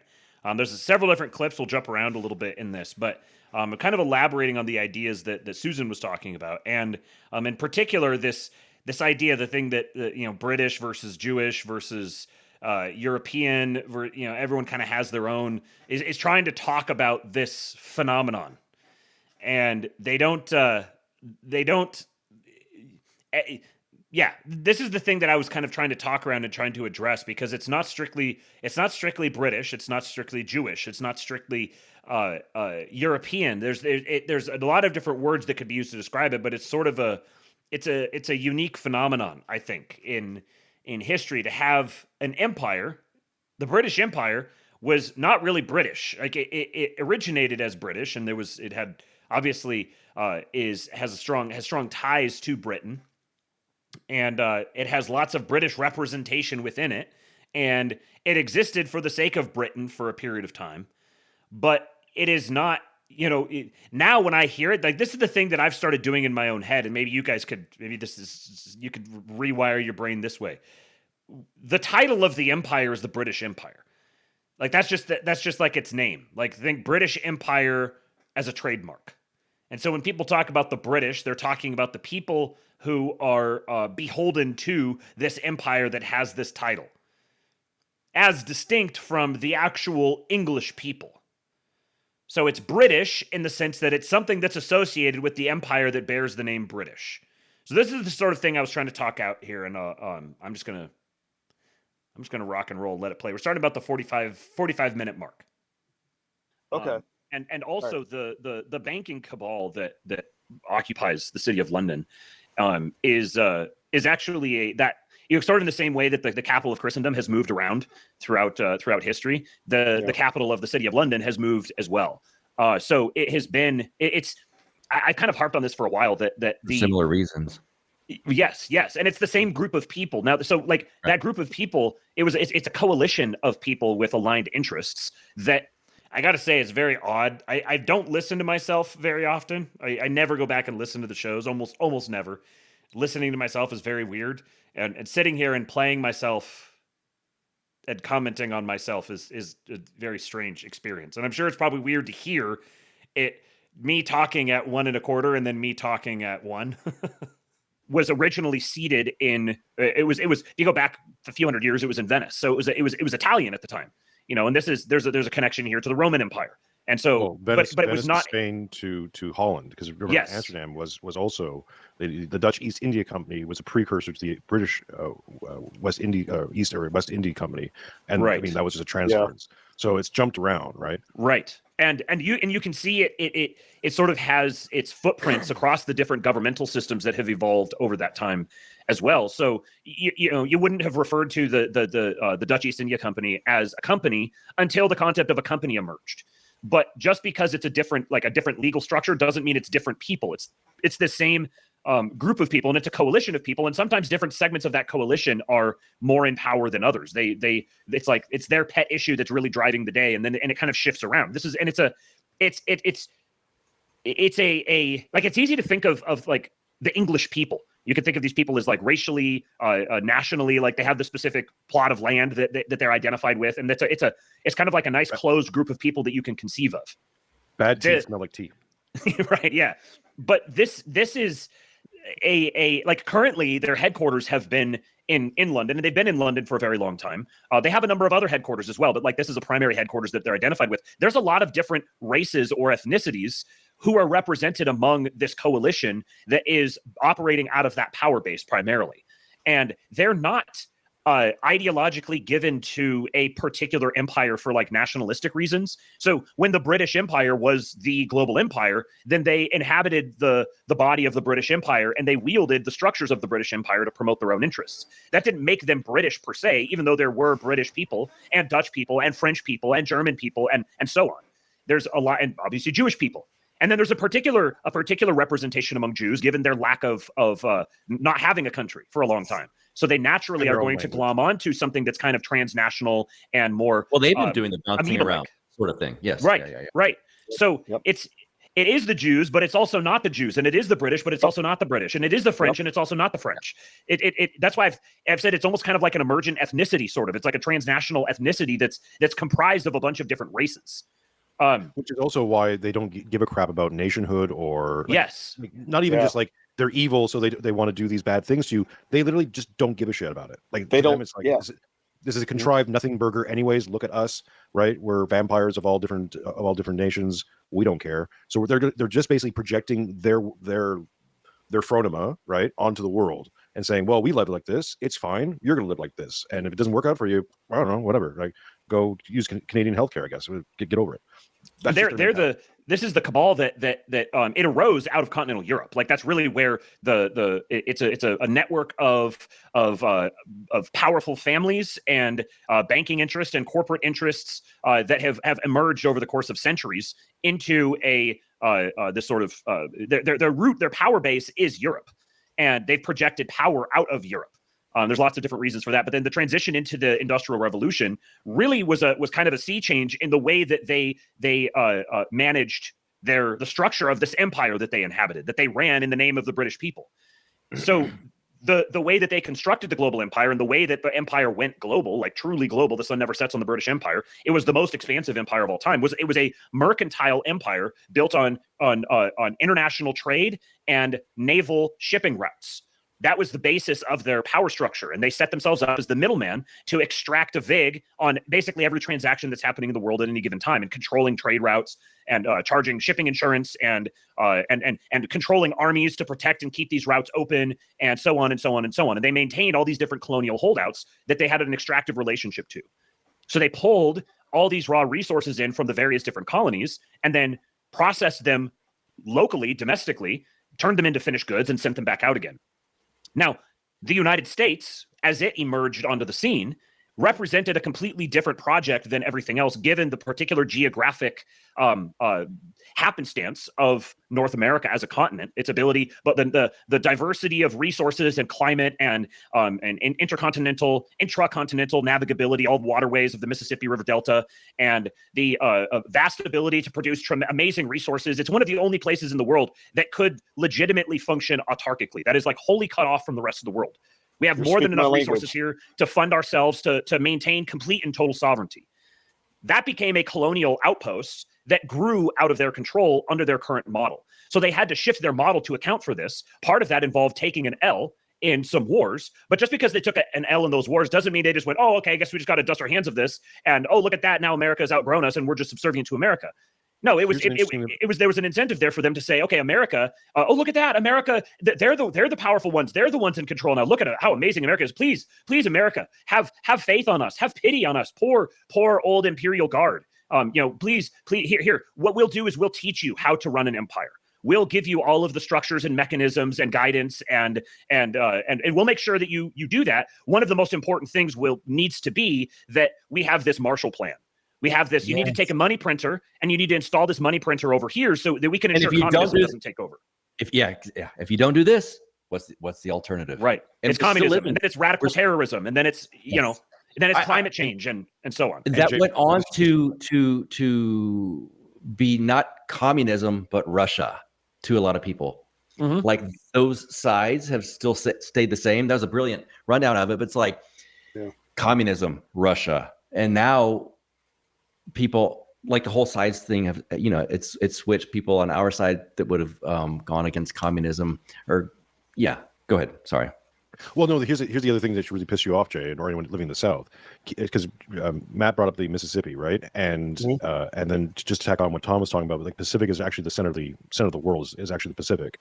So you have like three major players, right? And World War II saw the move of the Mississippi wealth to California. Mississippi and that whole southern region along the river used to be the financial juggernaut of America. Like it was on par with New York. It was humongous, and they moved all that wealth over to California and now it's to move all the ports to the Pacific in the country. Yeah, right. Fleeced and fucked you, and that isn't just Americans. You can blame the American government and the North and all the rest of it. That's City of London, because now they moved all the ports over to California to control. Fucking finally, you guys did it! Holy crap! That might have been the longest attempt Before success, they finally towered. Well done, folks. Well done. Back to past Matt. Control that Pacific highway in the oceans. That's the transference. There is. Yeah, There needs to be a study done on the city of London, who they backed versus 18. From 1861 to 1865. Excuse me. That's been. Are you aware of the role that Russia played in the American Civil War, Buck? That's why we got Alaska. Yeah. And because here's the other thing. That same, like you're talking about, that same European continental cabal has an age-old feud with Russia for many very obvious reasons. This goes back really, really far. Lots of different reasons, but maybe the simplest one for the modern mind to relate to would be just a simple matter of resources and trade routes. Because if you think about Europe being out on Europe is kind of like a large peninsula. They're isolated out on the tip of this peninsula, and then they've got the British Isles there, and then there's the Mediterranean underneath them. But there's been all these different factional disputes within the Europeans going back centuries and centuries. The idea that you're going to get a united Europe is insane. But they have with Russia could conceivably totally cut them off from the rest of the continent, and Russia could completely encircle them if they penetrated far enough down into Africa. And now you have these people who are isolated out on the tip of this peninsula that's relatively resource poor compared to every other major region in the world. So they've got an age-old battle with Russia. So this is, once I started to understand the nature of this conflict between these European banking families and the old European aristocracy and the powers that be, or the powers that beed within the British Empire, the so-called British Empire. Once I understood their relationship to Russia, all of a sudden everything else made a lot more sense. Because, think about everything in the Middle East. Well, they need to maintain pathways to access the Orient. This is like, if you want to get through the Middle East and into the Far East, but you're engaged in this hostile conflict with Russia, well, you need to keep that area open. And if your entire premises of your power is this large globe-spanning naval empire, well, you have to keep all the different seaways open to maintain this trade, to pull in all of these resources that exist elsewhere that don't exist in large enough supply on your continent, if you're going to maintain like what we would call today a first world standard of living. So and what was the role that what was the precursor to, sorry, Matt, just quickly. Yeah. What was a precursor to 2014 and basically America and the city of London and the Brits putting all their cards into Ukraine to cause a crisis, to cause a conflict, was that Russia was talking to Exxon to opening up the Northern Seaway. Mm-hmm. Yeah. Yes. So Russia and the United States actually don't really have any reason to be in conflict with one another. There isn't a natural reason for them to be at each other. Maybe the introduction of like going at stuff in the Arctic that could change some of the dynamics there, but the only reason that the United States would have any beef with Russia is because the United States, since about 1860 or so, has existed as like the glove, the velvet glove, or maybe you might say it's actually the other way around. It's like the brass knuckles that the actual British Empire has hidden itself within. It embedded itself into America, elevated America, and proclaimed America the new empire. America is now the great empire. And so then anything that the imperial structure does that's bad is America's fault. And now America, which is built on British common law and it's built on British methods of diplomacy and British spycraft, all of these things have all been baked into the structure of what America has been on a formal institutional level. But those things are at odds with something innate about the American person, because the American person is not European. There's a major selection effect that formed America into something different, and that us being on this soil makes us different. So what we're seeing now is this actual coming to a head between where the British, the husk of the British Empire that's still hiding down inside is being pulled out and revealed for what it is. The city of London is trying to scramble and reallocate its assets elsewhere, while American interests are attacking them. And those American interests aren't necessarily like hyper patriotic and all of that, but America is where they keep all their stuff. Fair enough. So they're protecting their turf. So Matt, Buck, Jason, what do you guys think about this? Okay, so that was the first segment there, where I'm trying to parse apart. People use terms like globalist or Davos or Tom's got his high table, and you got the British Empire, and you've got all the different terminology that people use to try to talk about this phenomenon. But I think most people don't go back far enough on it. And this is the essence of what this is. The previous empires were if you try to look at the British Empire as like just like a, I don't know, a new instantiation of the Roman Empire or the Byzantine Empire or something like that, it's the British Empire is sort of unique. It has some unique characteristics given the way it was constructed and then the amount of time that it has lasted and how truly globalist it was. And so we're experiencing a transition from one imperial model to another imperial model, and I've got some more stuff on that here in just a second. But the new imperial model is going to resemble the old imperial model in certain ways because it's sort of built upon it. But if you think about America actually being sovereign, American interests being sovereign, and what their priorities would be, if they start to put distance between themselves and that old imperial model that really does not exist for the sake of America at all. It actually exists as a parasite on America. It's undead. It's like a zombie regime. And we're going through the process of the assertion of the emergence of a new regime, which is probably going to take minimum. It's going to take like 50 years, maybe 100 years, 150 years. This is going to be the new regime that lasts for however long. The next regimes, empires typically last for a few hundred years. It's probably going to last for a few hundred years. So what I'm trying to do is I'm trying to look at the transition from the so-called British Empire to the American Empire the way that a historian in the future would describe it, looking back on it. Let me get to my next timestamp here. 10709. Ooh, right there. All right, here's the next little bit. Like a viceroy over who is well positioned to become. Actually, let me back this up just a little bit because grab a little bit of the context here. We're talking about Venezuela, and that I was talking about how Venezuela is like an outpost for. I think I kind of get into that with this. But what the Venezuela war is about, it is not about the oil. The oil is sort of involved, but it's not the fundamental reason. It's more about isolating and protecting the hemisphere. And then ultimately, I say something about Bukele being sort of like a viceroy over a commonwealth of states there. You can force that out now. And also, all those cartels are looking pretty vulnerable, aren't they? Mm-hmm. And then you've got Bukele in El Salvador, who is well positioned to become something like a viceroy over a collectorate of nations, like a commonwealth of nations in the Central American region. Because that's another thing. This is something I thought of that Jim said that I think is both right and not right. He said, like in his summarizing remarks, that he sees Trump as not someone who's going after the regime, the system, the empire, whatever. Trump's wanting to I don't remember what word he used, but something like extend it. He's trying to reform it and save it, and that's true in a certain sense, but it's also not true because what is the sort of empire that is being constructed is the inversion of the previous empire. Now, I'm not saying this means therefore it's perfect and good and all is well. I'm just describing what's happening. It is in a sense the same, but it's also substantially different. And it's different enough that I think it bears identifying this difference. Where the previous imperial structure was expansive and globalizing and then extractive, this imperial structure is going to be sort of, if you think of like breathing, like you're breathing out, now we're going to breathe in.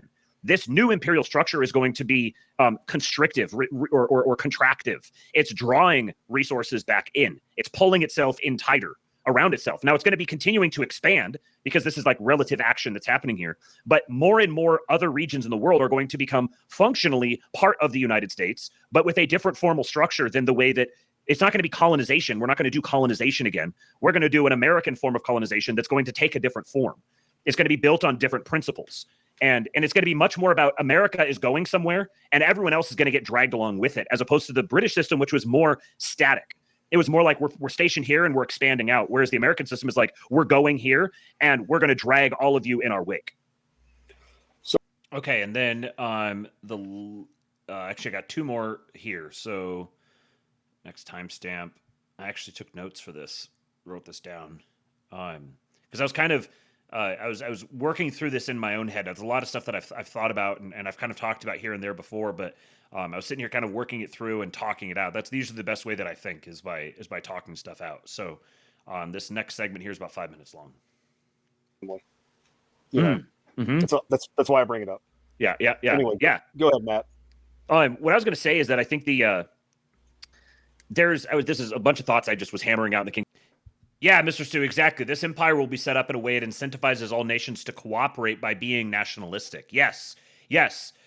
So in a sense, there's kind of, if you think about like the royal model, you think about like you have the king, and then like a king over feudalism, you have like the different feudal lords, and each of the feudal lords has their own territory that they're effectively sovereign over.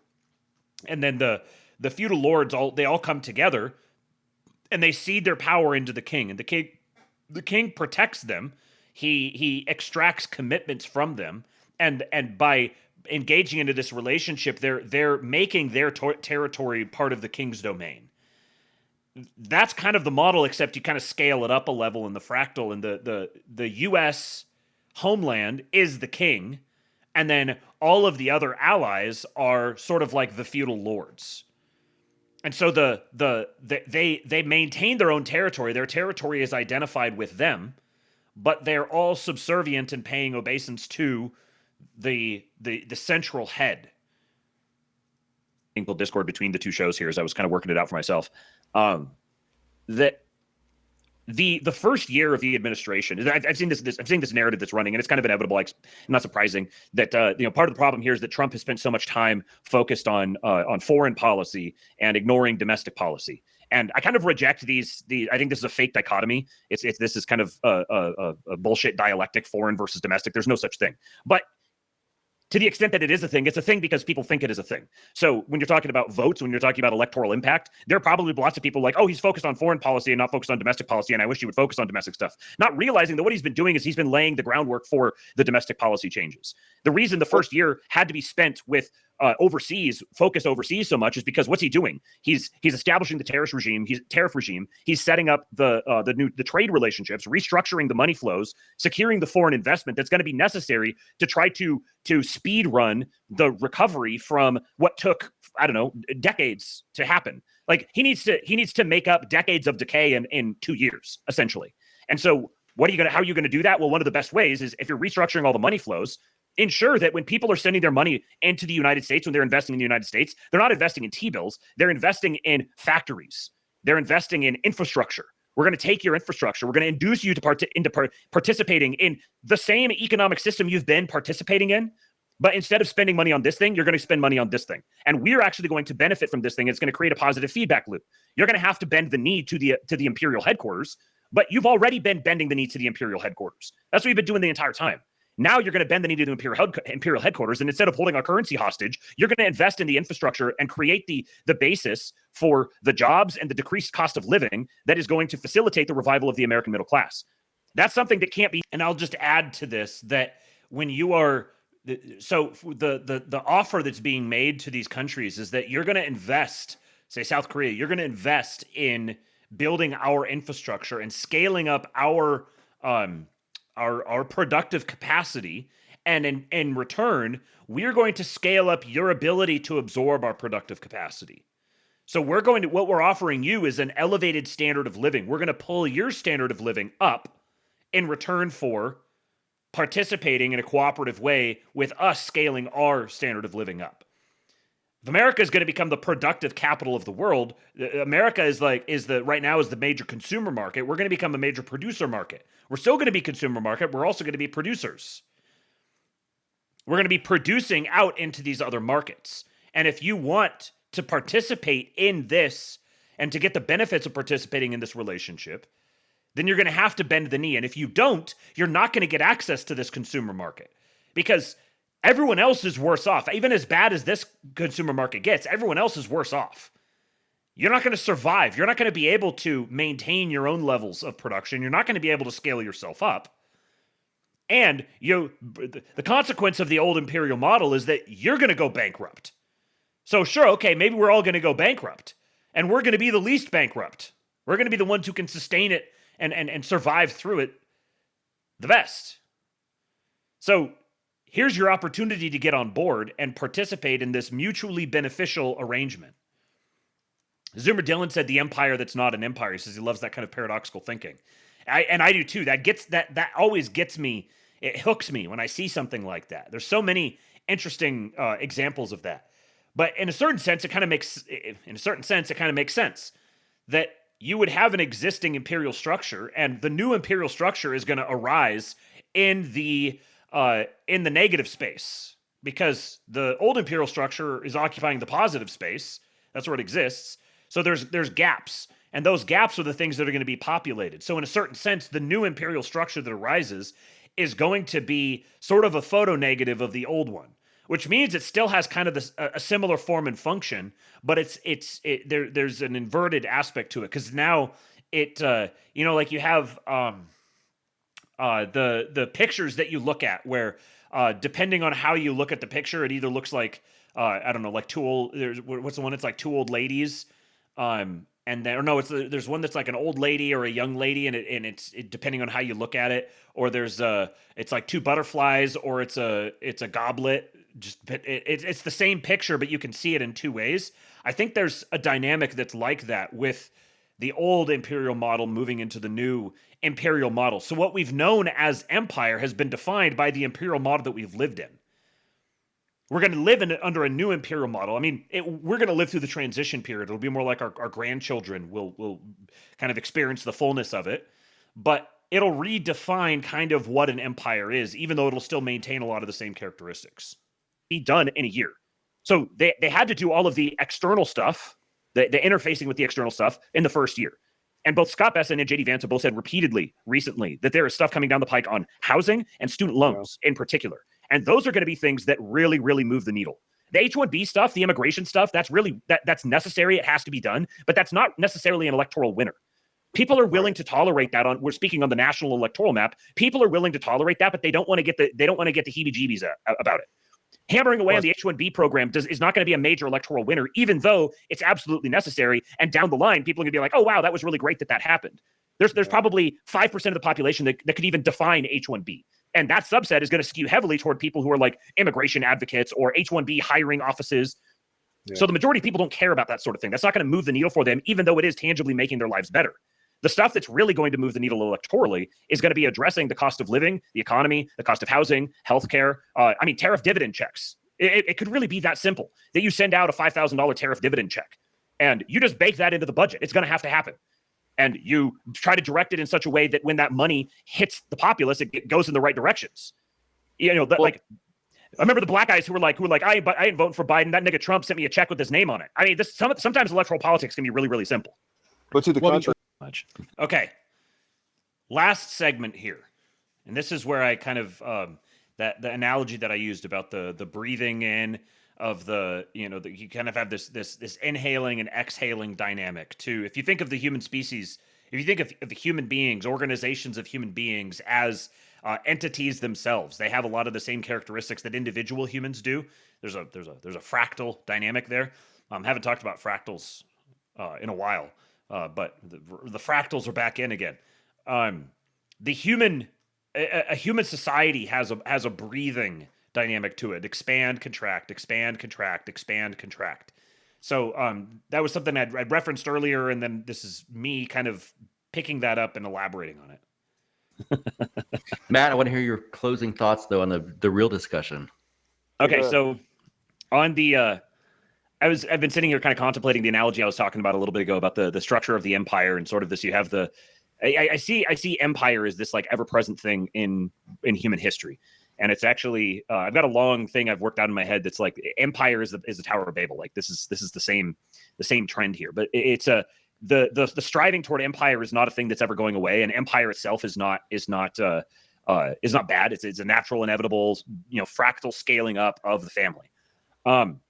But it takes in different eras, it has different characteristics, and I think there's a like a breathing dynamic there, where you have the imperial structure that's this expansive thing, and then you kind of tick-tock back away toward the imperial structure being a contractive thing. And I think we're moving from the British imperial system that was expansive. We've expanded. We basically covered the globe, but now we've hit the limits on how that system can perform. It's starting to break down functionally, because like the system that got us to the full expansion of the globe is not the system that can maintain that. So it's going to naturally move into a newer system where in a certain sense, it's entrenching that globalized nature. But in order to sustain itself, it needs to contract again. But that contraction is something, there is if you think of this as like Russian nesting dolls, kind of, you have hold on, just before I get into the Russian nesting dolls thing here. I think this is a useful frame to retain, that you can think of at all different levels of scale here, again, up and down the fractal. You can think of the human species, humanity itself having a life cycle, and individual civilizations have that life cycle, and you can map the stages of that life cycle onto the life cycle of an individual human. You can also, I think, then, extrapolating from that, you can also think of the entire existence of humanity having a similar life cycle as well. So a human being, an individual human being, starts out as a child and then grows up into an adult and then grows up into a parent and then to a grandparent. And each of those stages, it's still the same person, but the person is substantially changing as they go from one stage into the next. The human civilization has the same thing. You can have a child civilization, and that civilization becomes an adult, and then that civilization becomes a grandparent. It has some of those same characteristics. And I think that the human, like thinking of all of humanity on like the global eternal scale, has a similar dynamic there. So it would stand to reason then that these sorts of major macro social evolutionary cycles, not speaking like scientific evolution, but just the evolution from one social arrangement to the next, to the next, to the next, is going to have similar patterns in it. So it would stand to reason that going from one imperial structure to another one is going to be similar in that going from an adult to a parent, you're still the same person. You're going to parent much in the same way that you comported yourself as an adult, but it's also going to be different because you've matured. So the human species is maturing as it goes through these various different metas. So the British imperial meta is going to mature into the American imperial meta. And that new meta is going to share a lot of things with the old one, but it's also going to be different in the sense that when you go from being a child to an adult, you do change. You share a lot of the same characteristics, but you also change because you've experienced things and learned and all that sort of thing. So I think that model works on the individual level, and you can scale it all the way up to the imperial level. So here I'm talking about this Russian nesting doll effect, where you have the British imperial model, was kind of this expansive one. Now we're going into a contractive one. But in order to sustain itself, it needs to contract again. But that contraction is something, there is if you think of this as like Russian nesting dolls, kind of, you have a contraction that's happening globally, but you have an expansion that's happening locally. And this is an inversion of what happened under the previous system of empire, which was a contraction locally and an expansion globally. So what we're going to see, you could also, instead of globally and locally, you could also use externally and internally. So locally, you had a local or an internal contraction effect under the British Empire, where there was this, it was extractive locally. You experience this with the nature of government. Like, this is the thing that libertarians have cottoned on to. You look at the evolution of the income tax. First, the income tax is just like a small thing that only applies to a few people, but it gets bigger and bigger and bigger as the people are getting suppressed and suppressed and suppressed more and more. And so there's this kind of compressing, contracting effect locally under the British Empire as the empire itself is expanding externally or globally. Now that process is going to flip. You talk about this rise in nationalism. That's part of where that's coming from. Now we're starting to get the expansion locally or internally, while we're getting a contraction globally or externally. Moving forward now, and this is something that like is almost irrespective of politics. Like, politics is going to be downstream of this dynamic, because this dynamic is following it's patterns that exist way below the level of conscious politics. It's like the human species as an entity itself, the kind of its mechanics as an entity itself. Gigaju says, welcome to the Gigaju. Good to see you here, man. He says, our capital flows outward after World War II as the exhale. We are at the point where there is no more air in our lungs, so now we must inhale. Yes, yes. And there is an inevitability to that. This is what I mean. It's beyond politics. Like, this is going to happen. In the same sense that if you're a human being and you fully exhaled, there's nothing that is going to stop you from inhaling, apart from dying. And by dying, I mean literally expiring, not existing anymore. So, if you think that America is going to literally die and not exist anymore, I invite you to check yourself into your local mental hospital, because you've got deeper issues you need to resolve. Once you've got that out of the way, the only other option is that there is going to be the inhale. The inhale is going to happen. Doesn't matter who politically governs what or holds what, or all that stuff is irrelevant to the fact that this inhale is going to happen. The only question is, how is it going to happen? And at what speed is it going to happen? So you had the expansive global British Empire, as we've called it. We've called it the British Empire. That's what it's known colloquially as. But locally, it's had a suppressive, compressing, constricting effect. So at the local, like, maybe think of it like inside the state, things have been getting constricted and compressed and suppressed. Think of like the smothering mother. That's the state is closing in on you more and more locally. Well, within the state, it's going to start expanding away because we need to grow. There has to be this growth effect, or the species is going to die. So we're going to have sort of like this chaotic, expansive, explosive growth at the micro level, while at the macro level we're also constricting and moving in. So you might interpret this on the political level as like a rise in nationalism. You know, national borders are getting stronger. At the same time, the system is also getting more. It's extending its power and its reach and its influence more expansively globally. So there's going to be a lot more of a direct, immediate presence of the empire globally, but locally, and this is going to exist at different levels, whether you're talking locally as in within states, within the United States, or within countries outside the United States, you're going to get a pullback. So you're going to have much more. The boundaries on what can be done are going to move back a lot at the local level. And this is going to be expressed in positive ways and negative ways. Positively, it's going to be much easier to organize locally and to coordinate and to spin something up. Yeah. But and negatively, it's going to be like violence. Like, violence is going to become a much more regular, ever-present thing in our lives. It's been that this is a trend that's already underway, and it's not going to go away anytime soon. So Jason has kinetic. Right. And Jason has talked about this vengeful son, which is an inversion of the devouring or the smothering mother. So the smothering mother crushes its children to protect them. Yeah. It crushes its children to protect them, ostensibly, from the tyrannical father. It's crushing and smothering its children. It's like the mother hen that sits down upon its chicks and smothers them to death to ensure that they're not attacked by something from the outside. Well, the vengeful son is an explosive, chaotic, more random, dynamic spirit. That spirit is going to begin manifesting itself. So we're going to get explosive dynamic growth in economic productivity, organization, collectivization, the ability to go from idea to action much more quickly. That's going to happen.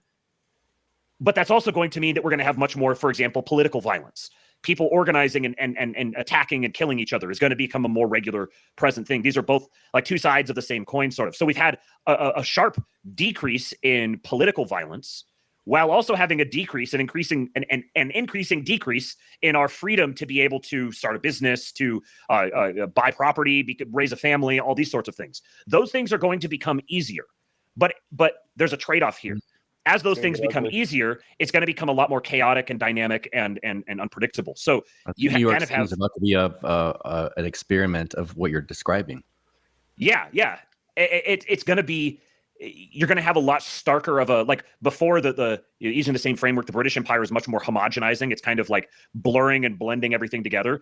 And we're moving into an age now where distinctions are going to become a lot sharper, brought into a lot more starker relief. Yeah. I mean, there's going to be a trade-off because, like one of the nice things about everything being homogenized is, simple things like being able to just travel anywhere you want relatively easily. Just kind of, go on the internet and just navigate to whatever page you want seamlessly and easily.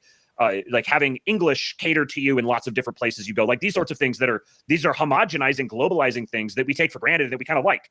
Not having to worry about, just having the general understanding that if you go drive down the road, someone across from you isn't going to just randomly swerve across the lane and crash into you. Like that's one of the benefits of the uniformization, homogenizing thing. That's going to go away. So you're going to have to be much more concerned about someone swerving across the road and crashing into you head on all of a sudden, because we're coming back into this age of sharper edges and more stark distinctions between things. And we get that dynamism that comes with that. So it's kind of like you have you push down on this side and this side goes up, and you push down on that side and the other side goes up. That's what's happening. And we need to adapt to that, because it'll be easy to just look at the negative aspects of it. Oh, political violence is on the rise. Yeah.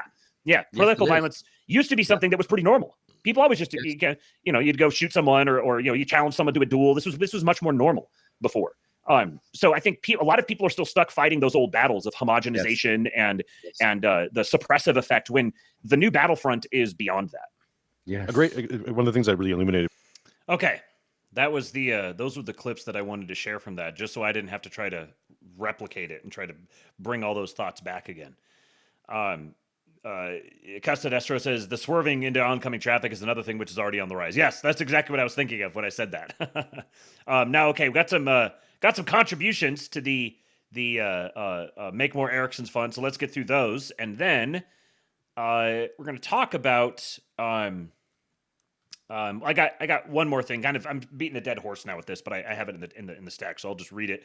A tweet I had yesterday, and then we're going to talk about JD Vance's response, and we're going to shift to talking more about this pro-Israel, anti-Israel conflict that is bearing itself out in the online right and Republican Party at large right now. But let's get to these tips here real quick. This is from RIP TTS Queen. Oh no. Prepare your bonk emotes.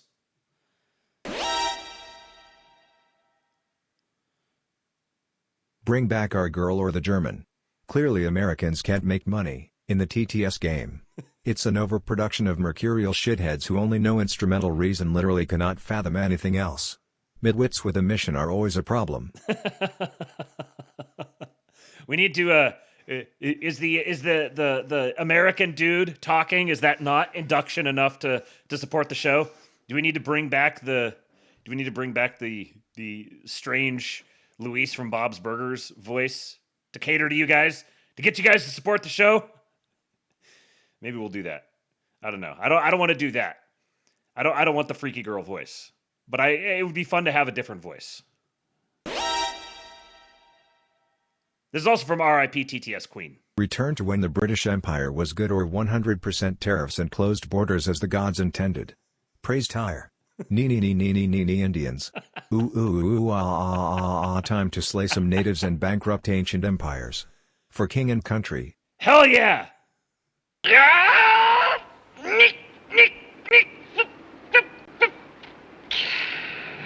Indians.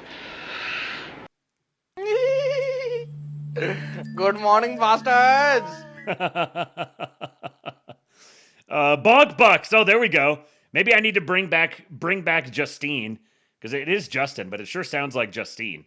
Maybe I need to bring back Justine, and instead of calling it the Make More Ericsson's Fund, I'll call it the Bonk Bucks Fund.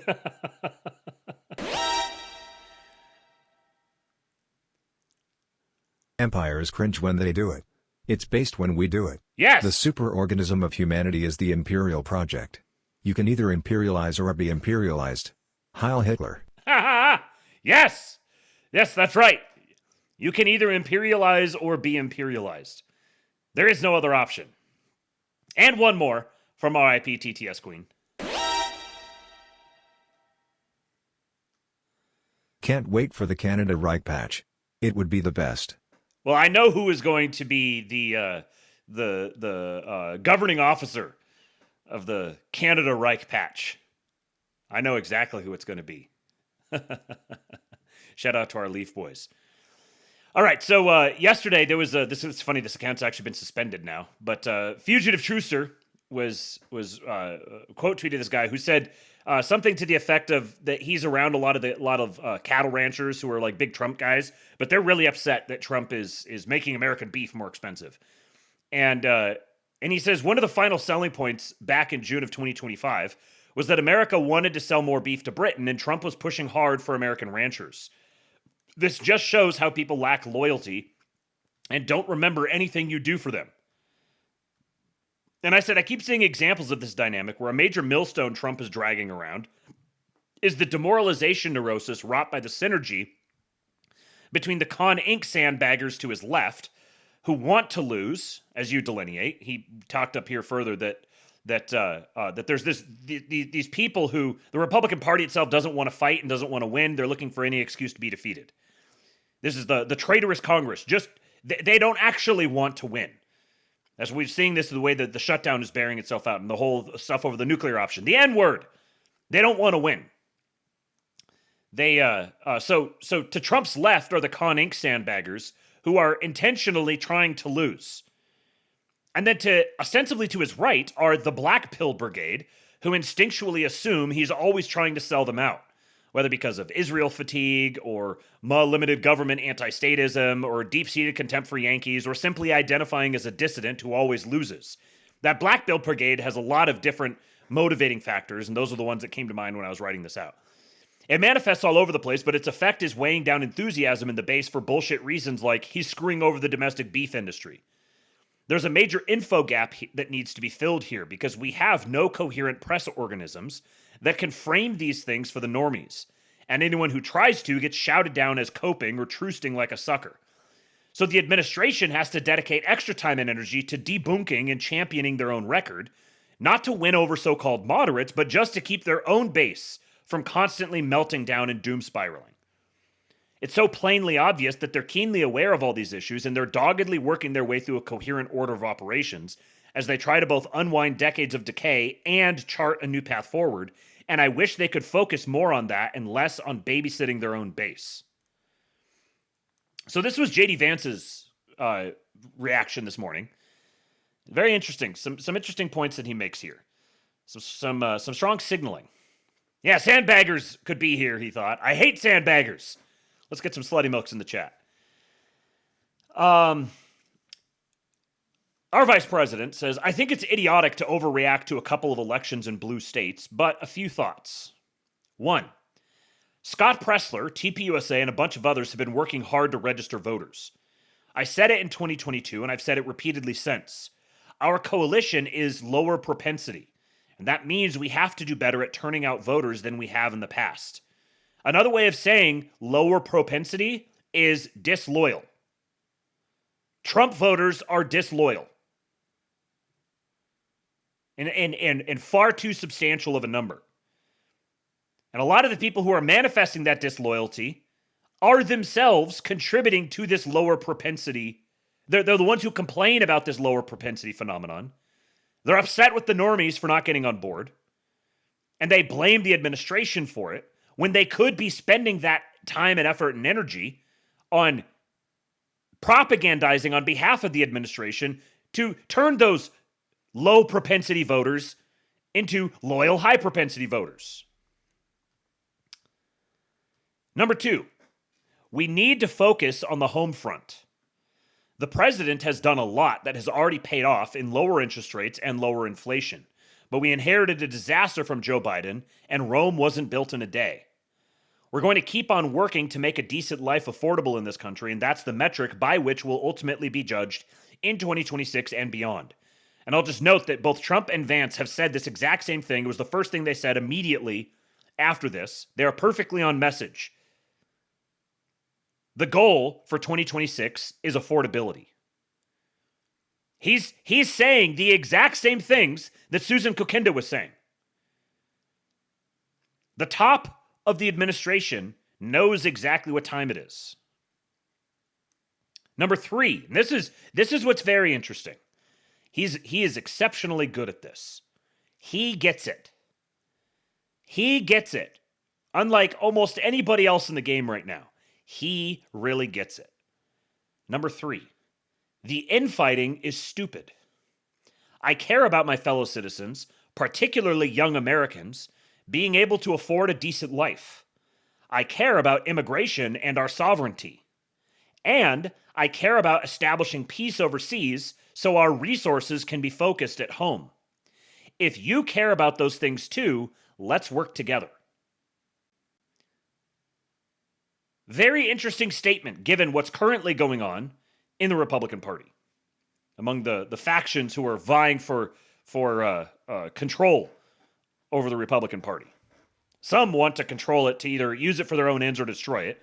And the others are, well, really, in a certain sense, they're kind of doing the same thing. And this is such a well-crafted message because it can be taken a number of different ways. Is this him sending a message to the Groypers, counter-signaling them, saying, stop picking these fights, lay off the invective, stop being divisive and attacking the other parts of the Trump coalition? Or is this directed at the neocons, at the American Jewish coalition? Well, maybe it's both. Maybe it's targeted at both. But as someone pointed out, and I wish I could remember who it was, someone in my mentions, I went back and tried to find it and couldn't find it. But someone pointed out that if the vice president says, hey, you guys need to chill, that message holds a lot more weight with the more establishment people than it does with the non-establishment people. He could make a much stronger statement here. If he wanted to counter-signal the Groypers, he could very easily do that. He's going out of his way to not counter-signal them. When the vice president says, you guys need to shape up and chill out, the edgy boys aren't really bound by that. They play by a different rule set. And he knows well enough, he understands this game. He knows how to play this game. He's going out of his way to not counter-signal the Groypers. He's delivered a message that really is going to hold much more weight with the pro-Israel faction than the anti-Israel faction. Trust Plan Source, is important to note that Vance can't explicitly say heritage Americans or white Americans yet. That's who he means, though, clearly. Yes. Yes. And again, anybody who's like, who wants to see the administration get a lot more aggressive on that front, number one, you got to recognize they've already been very aggressive on this front. There's multiple games that are happening here. Number one, you need to take a ground on the culture war front. But also, you need to win elections. And not win elections in the abstract in some hypothetical election in a hypothetical America. No, you need to win elections within the next year, within the next calendar year. And there are going to be plenty of people who are going to vote in that election who are not heritage Americans or white Americans. And you could say, well, they shouldn't be voting, but they're going to. Those are not problems that can be solved between now and then. This is the game of electoral politics. And if you want the agenda items that you want, you have to win elections. So you can't be acerbic and hostile to people and then ask for their vote. And no amount of arrests or deportations is going to make up for that. You have to recognize how aggressive the administration has already been. They've pushed almost to the limit where, I guarantee that the social media campaigns on DHS and the videos that they've posted and all of that, they lost votes because of that. There are people who either did not go out to vote or voted for Democrats because they saw those videos and thought, I don't like that. That makes me squeamish. They're being too aggressive with this, with the deportations. Well done, Giga Jew. The man just took upon himself. I'm going to do it myself, he said. And I think you really got to get this through your head, that winning elections still matters. And if you want all of the agenda items that you want, you're going to need votes from people you despise and from people who despise you. Winning elections is a different game than implementing policy, but one is required for the other. So they have to walk this narrow line between implementing policies that will cost them votes by people who either don't understand or are just ideologically opposed to it.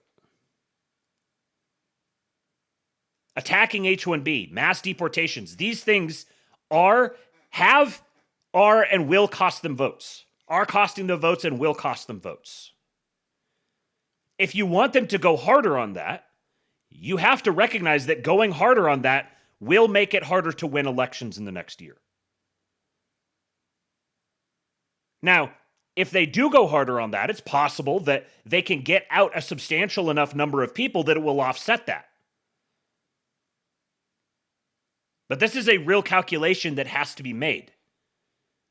And if you can't think on these terms, then it's time to leave the children's sandbox and sit at the big boy table.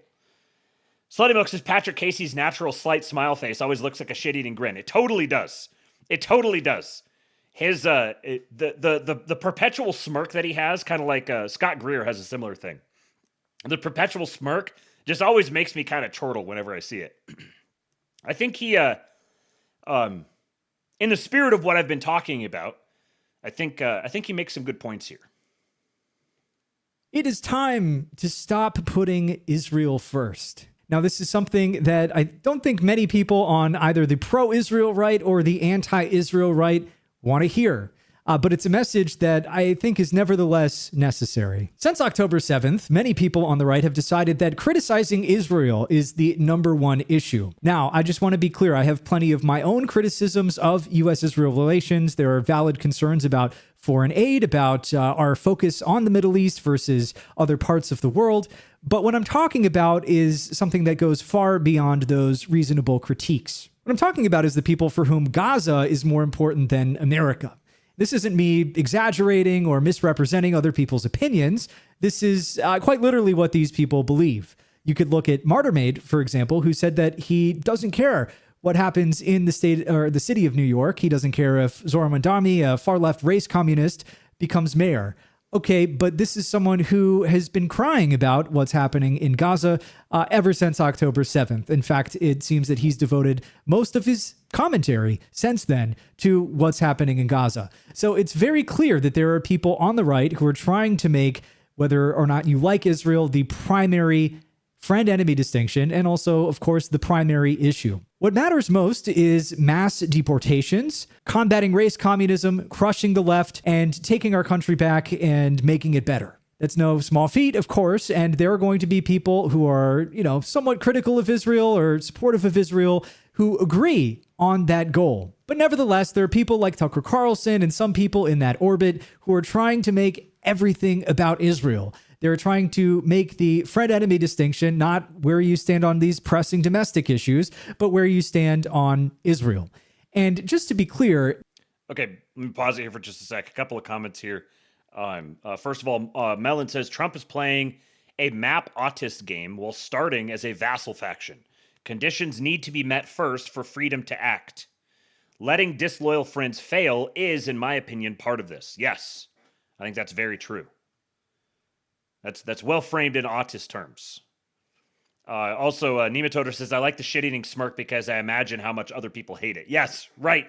I was thinking of something along those lines, but you got the words to it just right. I know there's a lot of people who really don't like Patrick Casey, and I'm very well read in on all the reasons why you don't like him. So if you're one of those, spare me. I'm well aware. I think you may not recognize what he's doing here because he's talking about the same thing I'm talking about winning elections. At the end of the day, if you have all of these agenda items that you want accomplished, I think there's a lot of people who said that who their position was basically Trump needs to fix every single thing permanently before another election happens, because I don't want to be in a bad position where I have to choose whether or not I want to vote for him or his agenda again. He needs to fix everything before the next election happens, or it's all lost, it's all failed. And it's just was never, ever going to be conceivably possible. Completely out to lunch. This may not be a conscious thought, but it's the way that I'm seeing this manifest in the way people think and talk. If you want the agenda items that you want, I mean, even here, Patrick Casey says the main issues are mass migration and race communism, and those aren't even electoral issues. Kind of an irony here is that he's saying you cannot make the next election a referendum on Israel. You cannot make that the dividing issue if you want to win those elections. You also cannot make it about mass migration and race communism. If that's the referendum in the elections, they're going to be much harder to win. And if you want the issues of Israel and mass migration and race communism, if you want any shot at solving those problems, it's going to require winning elections, which is going to require securing votes from people who are pro-Israel. It's going to require securing votes from people who like immigration, who like immigrants, who want to see immigration and see immigrants continue. They want legalized immigration. They don't want a full immigration moratorium.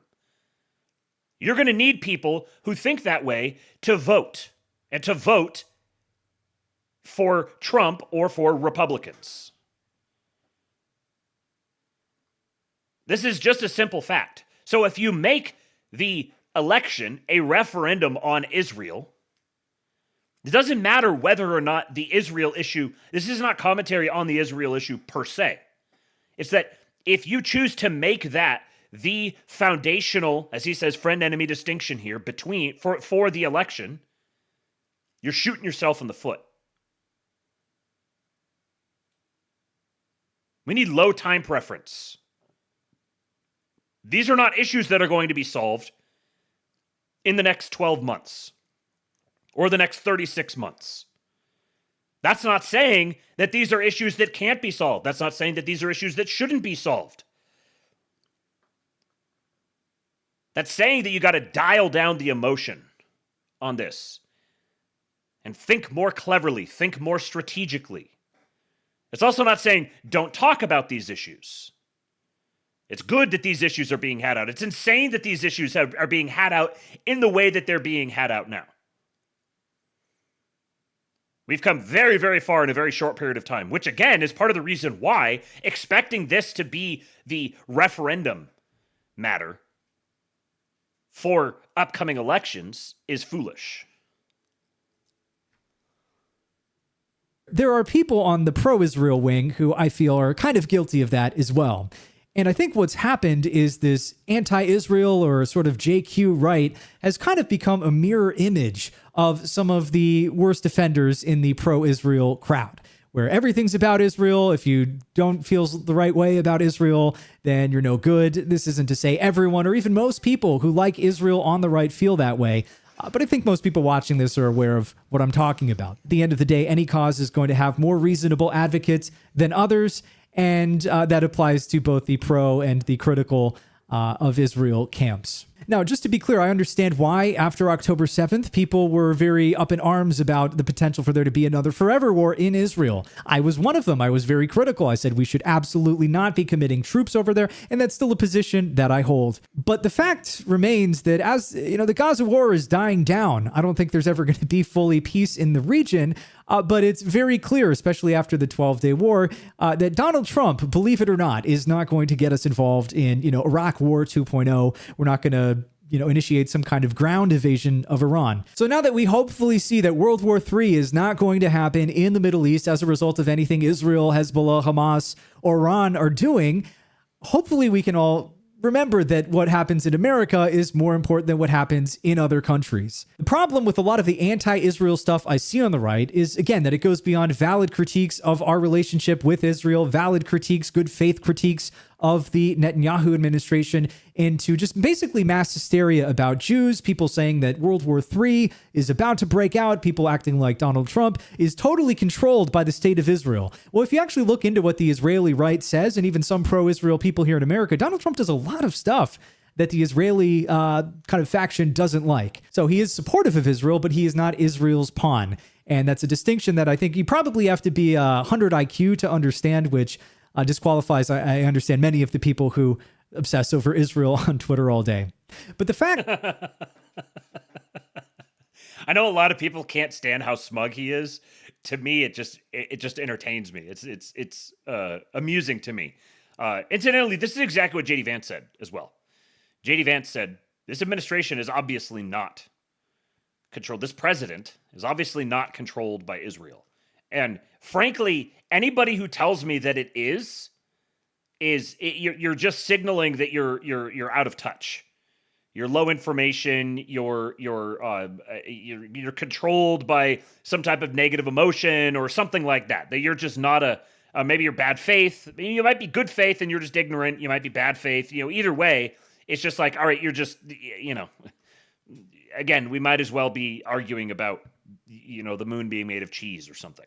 Fact is that when you have the anti-Israel stuff making for essentially good podcasting, not that I find it particularly interesting, but it gets you clicks, it gets you views, it gets you an international audience, and of course international donors, there's kind of an incentive for people to be a little less than reasonable about all of this. So when I look at what Tucker Carlson is doing, I don't really see him demanding, there's no list of demands. We have to stop foreign aid to Israel. We have to commit.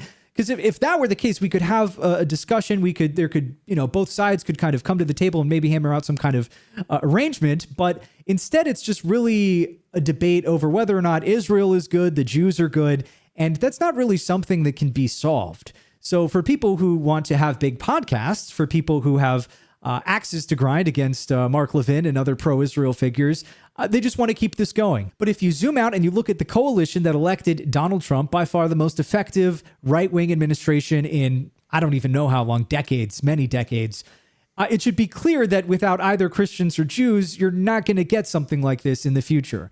Some people would like to believe that you can just totally say no to Jews or anyone who likes Israel, which includes a very large chunk of the electorate. At least the people who vote for Republicans, they think that you can just say no to all of those people, go away, and then you can elect Thomas Massey president or something. It is completely delusional. So the answer to this is to not just have this open-ended, ongoing e-drama, basically, about whether or not Israel's good, but to stand for non-interventionist principles, to stand for disengagement from the Middle East, and we have an honest, good faith discussion about these issues within the coalition. Now, I understand that this position, which is a little nuanced, it's not based on political tribalism, is probably going to anger people on both sides. For the pro-Israel crowd, maybe this is evidence that I've gone full Tucker, or Qatar is paying me or something of the sort. And for, of course, the anti-Israel crowd, this is further evidence that I'm being paid $7,000 per minute by Benjamin Netanyahu to unquestioningly support the state of Israel. Now, clearly, neither two of those explanations are the case. This is just honest commentary. This is my position. And again, I think that the smarter people in the online or dissident right already view things this way. So if you too agree with this position, go ahead and retweet the video, subscribe to the Substack, patrickcasey.com. Thank you. So this is obviously this is a hard thing, because these are issues that do need to be talked about. I think the coming out of the pro-Israel crowd, the way that they've the loudest members of them have revealed themselves, I think is very good. And I think that honestly, especially the way that Nick has tacked recently, I think it's also very good.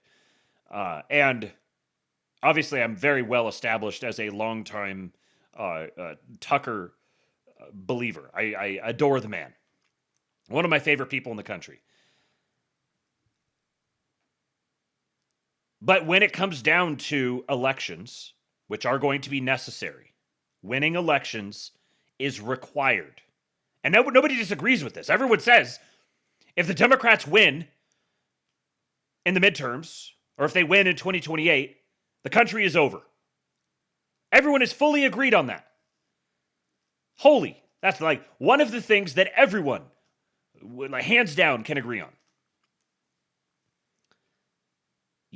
So what would naturally follow from that is, in order to win those elections, Jews are going to have to vote for Donald Trump or J.D. Vance or Republican congressmen. Dispensationalists are going to have to vote MAGA. Zionists are going to have to vote MAGA. Brown people are going to have to vote MAGA. Indians, black people, women. These people are all going to have to vote MAGA. And there is a third option. They can stay home and just not participate at all, which means you lose. So how do you have this issue? How do you have this out? How do you hash out this whole Israel issue? How do you hash out the immigration issue? How do you do these things while also maintaining the coalition that will ensure that these issues can actually be resolved? This is a very thorny thing. It's going to take some deft maneuvering to navigate through this.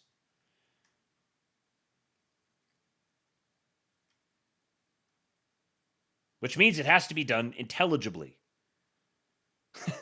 Emperor Trady says, Lord, why do you give me your hardest battles? Yeah, man, it's baked into the cake. There's no amount of hand-wringing or raging or none of that's going to change the fact that in order to achieve the things that we want to achieve, we need to appear the more attractive, sympathetic side to Jews, Indians, blacks, women, Hispanics. It has to be that way. Yeah, I mean, you can hate the idea of a multiracial coalition, but that is what got Trump elected. Now, yes, you want to get a substantial. If white people alone voted overwhelmingly Republican, then you wouldn't need all those other groups. But here's the thing. Here's how white people act.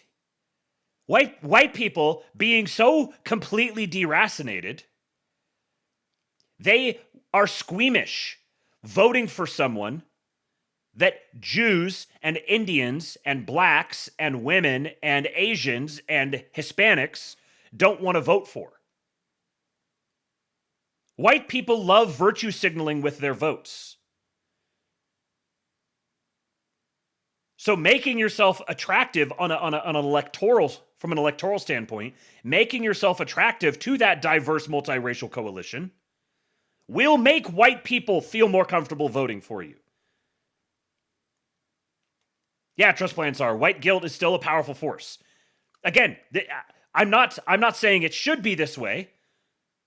I'm not saying this should be reinforced. I'm not saying it should continue to be this way. I'm saying this is the way it is.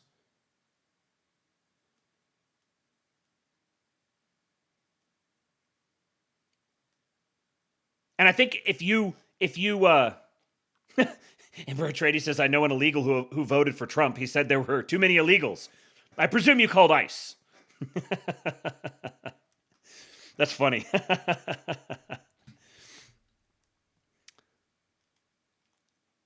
If you recognize this reality and you do want to win elections down the line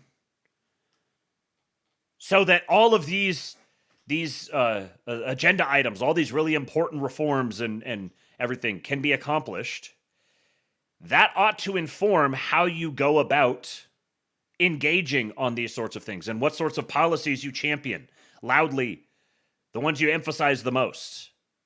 When you engage in your propaganda, the things that you highlight the most. Yeah, Ruben Dillon, what TPUSA got right, sorry to say it. Yep.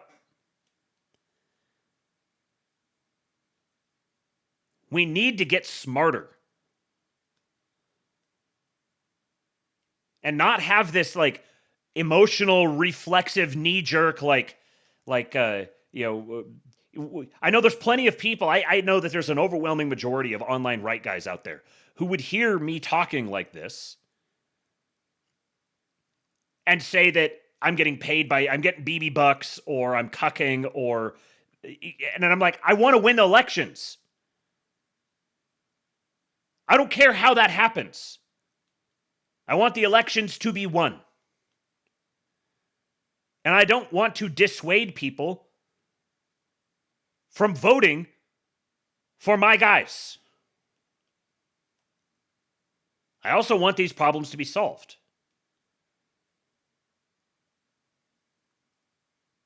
And I think the only way for us to be able to navigate through these narrow paths is going to be being much less emotional and given over toward invective.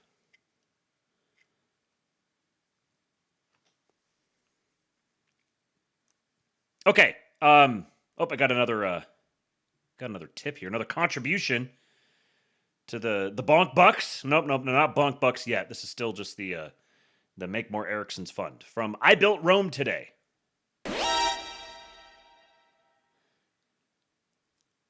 Come on, voters. I voted 5 times in the last election. Patriot! The only way to beat cheaters is to cheat harder or kill them. I prefer both.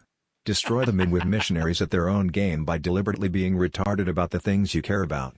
Chimp. I've got an idea. Why don't we just kill him? I fully endorse cheating, by the way, in Minecraft. I forgot to play this the other day. I played the video of Brylan, where remember the video of Brylan where he said that we could be reasonably critical of Israel and we could demand secure borders and yada yada yada, while we also disavow the grapers. I forgot to play this. This is a video from Nick Fuentes 6 years ago. Turning Point kids see these clips and they go at the dinner table and they've got their head in their hands, and mom says, Braden, it's a Turning Point kid. It's a Turning Point chapter president from some southern state. He goes to Georgia Tech. Is that a school? He goes to Alabama State.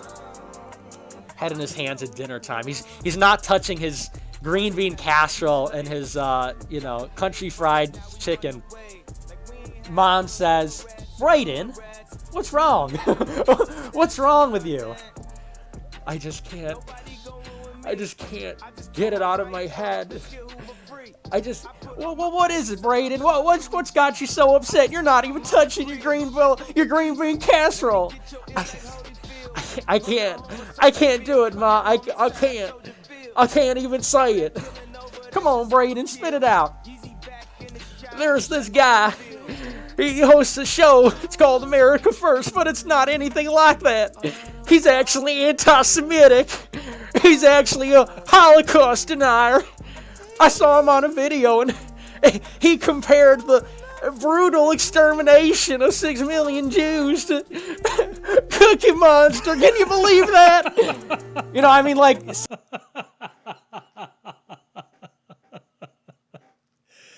Oh, that right there is a white-ass nigga going hard as fuck.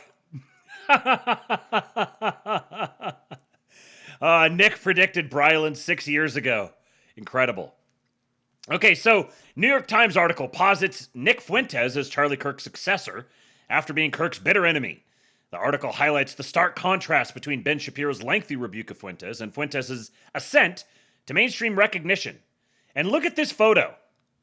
They Zac Efron'd Nick Fuentes, because obviously they recognize the potential in this. But I think a lot of people look at this and they say, oh, well, the libs are trying to promote Nick Fuentes to create divisions, to break apart the Republican Party. And I think that's the wrong takeaway from this, because I think that is true, but we've seen this so many times now. They have no idea what they're doing. Hold on, I haven't played this one in a while, but I've got got the perfect drop for this. I got to find it because I haven't played it in a while, so I don't remember exactly where it is. But it is right. Holy crap. Was it really that far back? Oh, is that one that I took out of here? That might have been one that I removed. I might be able to put some of these back in here. Yeah, I think I may have removed it. Oh no, there it is. They don't know what the fuck they're doing. There you go. They don't know what the fuck they're doing. We'll get into that here in just a moment. But note this article. So Nick Fuentes was Charlie Kirk's bitter enemy. Now he's becoming his successor. They've got the very they've touched up his face. They've made him look all what's the word? Like smoldering. Michelle Goldberg. Hit your bell. Charlie Kirk, the conservative influencer who was assassinated in September, and Nick Fuentes, the young Hitler-loving white nationalist at the center of a growing schism on the right, were bitter enemies. Fuentes despised Kirk for his support of Israel and, more broadly, for his efforts to marginalize Fuentes' gleefully racist and fascist brand of politics. In 2019, seeking to expose Kirk as anti-white and a fake patriot, Fuentes organized his army of young fans, known as Groypers after a variant on the alt-right Pepe the Frog meme, to flood events held by Kirk's organization, Turning Point, and ask hostile questions. At one, they drove Donald Trump Jr. off the stage. After Kirk was murdered, Fuentes, perhaps fearing he'd be blamed, disavowed violence. But he continued his attacks on Turning Point and accused Kirk's widow, Erica, of being happy her husband was dead. Quote, "I'm getting this vibe from her that she's very fake," he said. Even as Fuentes defamed Kirk's widow, powerful conservatives were engaged in a nationwide campaign to canonize Kirk and destroy progressives who maligned him. Guest hosting Kirk's podcast, J.D. Vance urged listeners to report anyone celebrating Kirk's death to their employers. In such an atmosphere, one might think that Fuentes' stock on the right would have fallen. Instead, it's risen higher than ever, revealing a seemingly unstoppable ratchet of radicalization on the right. Ah, nice alliteration there. Ratchet of radicalization on the right. If you're not familiar with Fuentes' ideology, he helpfully distilled it on his streaming show, America First, in March. Quote, "Jews are running society. Women need to shut the fuck up." Women need to shut up, he said, using an obscenity. "Blacks need to be imprisoned for the most part." His sneering, proudly transgressive attitude has made him a hero to legions of mostly young men who resent all forms of political gatekeeping. The conservative writer Rod Dreher, a close friend of Vance, warned, quote, "I am told by someone in a position to know that something like 30 to 40% of DC GOP staffers under the age of 30 are Groypers." The figure is impossible to check, but it captures a widespread sense that Fuentes' politics are ascendant. They very much are ascendant. And this is what happens, as I said yesterday, when Nick Fuentes says, "Hey, my listeners, go get involved. Get yourself involved in local politics. Start working your way up the chain. Embed yourself. Hide your power levels." Meanwhile, the conservatives say, go work at Panda Express. Plenty of conservatives, especially Jewish ones, abhor Fuentes' growing clout. But by cheering on Donald Trump as he promoted conspiracy theories and systematically destroyed bulwarks against nativism and bigotry in the Republican Party, they helped make Fuentes' rise possible. Fuentes reached a career high last week when he was invited on to Tucker Carlson's podcast, one of the most popular shows in the country. Carlson gently took issue with a few things Fuentes has said, especially the idea that Jews as a whole are responsible for the sins of Israel and neoconservatism. Quote, "I feel like going on about the Jews helps the neocons," Carlson said at one point. But their 2-hour conversation was overwhelmingly friendly. Carlson seemed to presume that they were on the same side. His disagreements with Fuentes were mostly about means, not ends. Not entirely accurate, but also not entirely inaccurate. Conservatives who detest anti-Semitism were shaken by the interview. They were even more alarmed when Kevin Roberts, president of the Heritage Foundation, long a bastion of the conservative establishment, defended Carlson. Quote, "The Heritage Foundation didn't become the intellectual backbone of the conservative movement by canceling our own people or policing the consciences of Christians," he said in a video, describing Carlson's critics as a venomous coalition who are sowing division. These comments led to an uproar among some of Heritage's donors, staff members, and supporters, and Roberts attempted to quell it by denouncing Fuentes. But he still seems to think that Carlson was right to give him a hearing. In a message to the heritage staff obtained by National Review, Roberts rejected, quote, censorship and purity tests, writing, quote, canceling one person today guarantees the purge of many tomorrow. Roberts is not against cancel culture in principle. He cheered Jimmy Kimmel's suspension from ABC for his comments about Kirk's murder. But he's very much opposed to the cancellation of conservatives, no matter how extreme, and he's not alone. On much of the MAGA right, attempts to impose taboos have themselves become the ultimate taboo. This stance is summed up by the phrase, no enemies to the right, which has become common enough in MAGA world that it's sometimes written as an acronym, NETTER. For decades, mainstream conservatives spoke proudly of how William F. Buckley Jr., the founding editor of National Review, excommunicated the paranoiac and reactionary John Birch Society from the conservative movement. The story of Buckley's cordon sanitaire was always a bit of a myth. The border between respectable conservatism and the far-right demimonde remained quite permeable. But it was a helpful myth, since it valorized a willingness to draw lines. Trump all but annihilated that willingness, and many MAGA intellectuals now see Buckley's quarantine as a mistake. Laura Field, in her excellent new book, Furious Minds, The Making of the MAGA New Right, quotes the writer and activist Charles Haywood, shampoo warlord mentioned, quotes the writer and activist Charles Haywood calling Buckley a Judas, who, quote, led the American right into a box canyon, swiftly spiking any gun that seemed as if it might be effective in the war waged by the left on decent America for over 100 years. Not all conservatives embrace the idea of no enemies to the right. Dreher has written powerfully against it, but it's become a significant current in our politics. When Politico reported that several young Republican leaders took part in a racist group chat that included praise for Hitler, some in the party were appalled, and a few of the participants lost their jobs. But Vance defended them as kids whose lives shouldn't be ruined for telling jokes. Parenthetical thought. Some were in their 30s. Within certain MAGA circles, to criticize someone for being too racist or reactionary is a betrayal, signaling an acceptance of the very liberal morality that the movement's vanguard seeks to destroy. Kirk, who came of age in the pre-Trump conservative movement, was still sometimes willing to police boundaries. But in the wake of his killing, there's surprisingly little sense on the right that that part of his legacy should be upheld. Rather, prominent voices insist that Kirk's murder necessitates the final loosening of all remaining restraints. Quote, I cannot unite with the left because they want me dead, the influential podcaster Matt Walsh posted after Kirk's death, but I will unite with anyone on the right. Yes, Lynn Milk, Ryan Turnipseed has had some great streams on the JBS and others. The Tom Woods was just on the OGC stream talking about Murray Rothbard and Pat Buchanan and William F. Buckley. And I've got a great thread on Buckley that comparing Buckley to James Lindsay that we'll go through on the show tomorrow.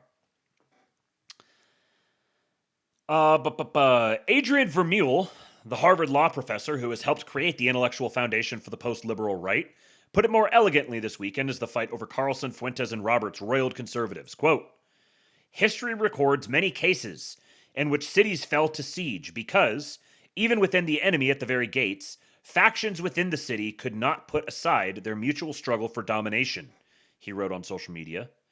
Lest there be any doubt about which factions he was scolding, he made it clear in a subsequent post. Quote, I'll be resolutely ignoring the views of those who profess a certain conservatism, but who have never actually challenged the liberal consensus on anything that might endanger their careers.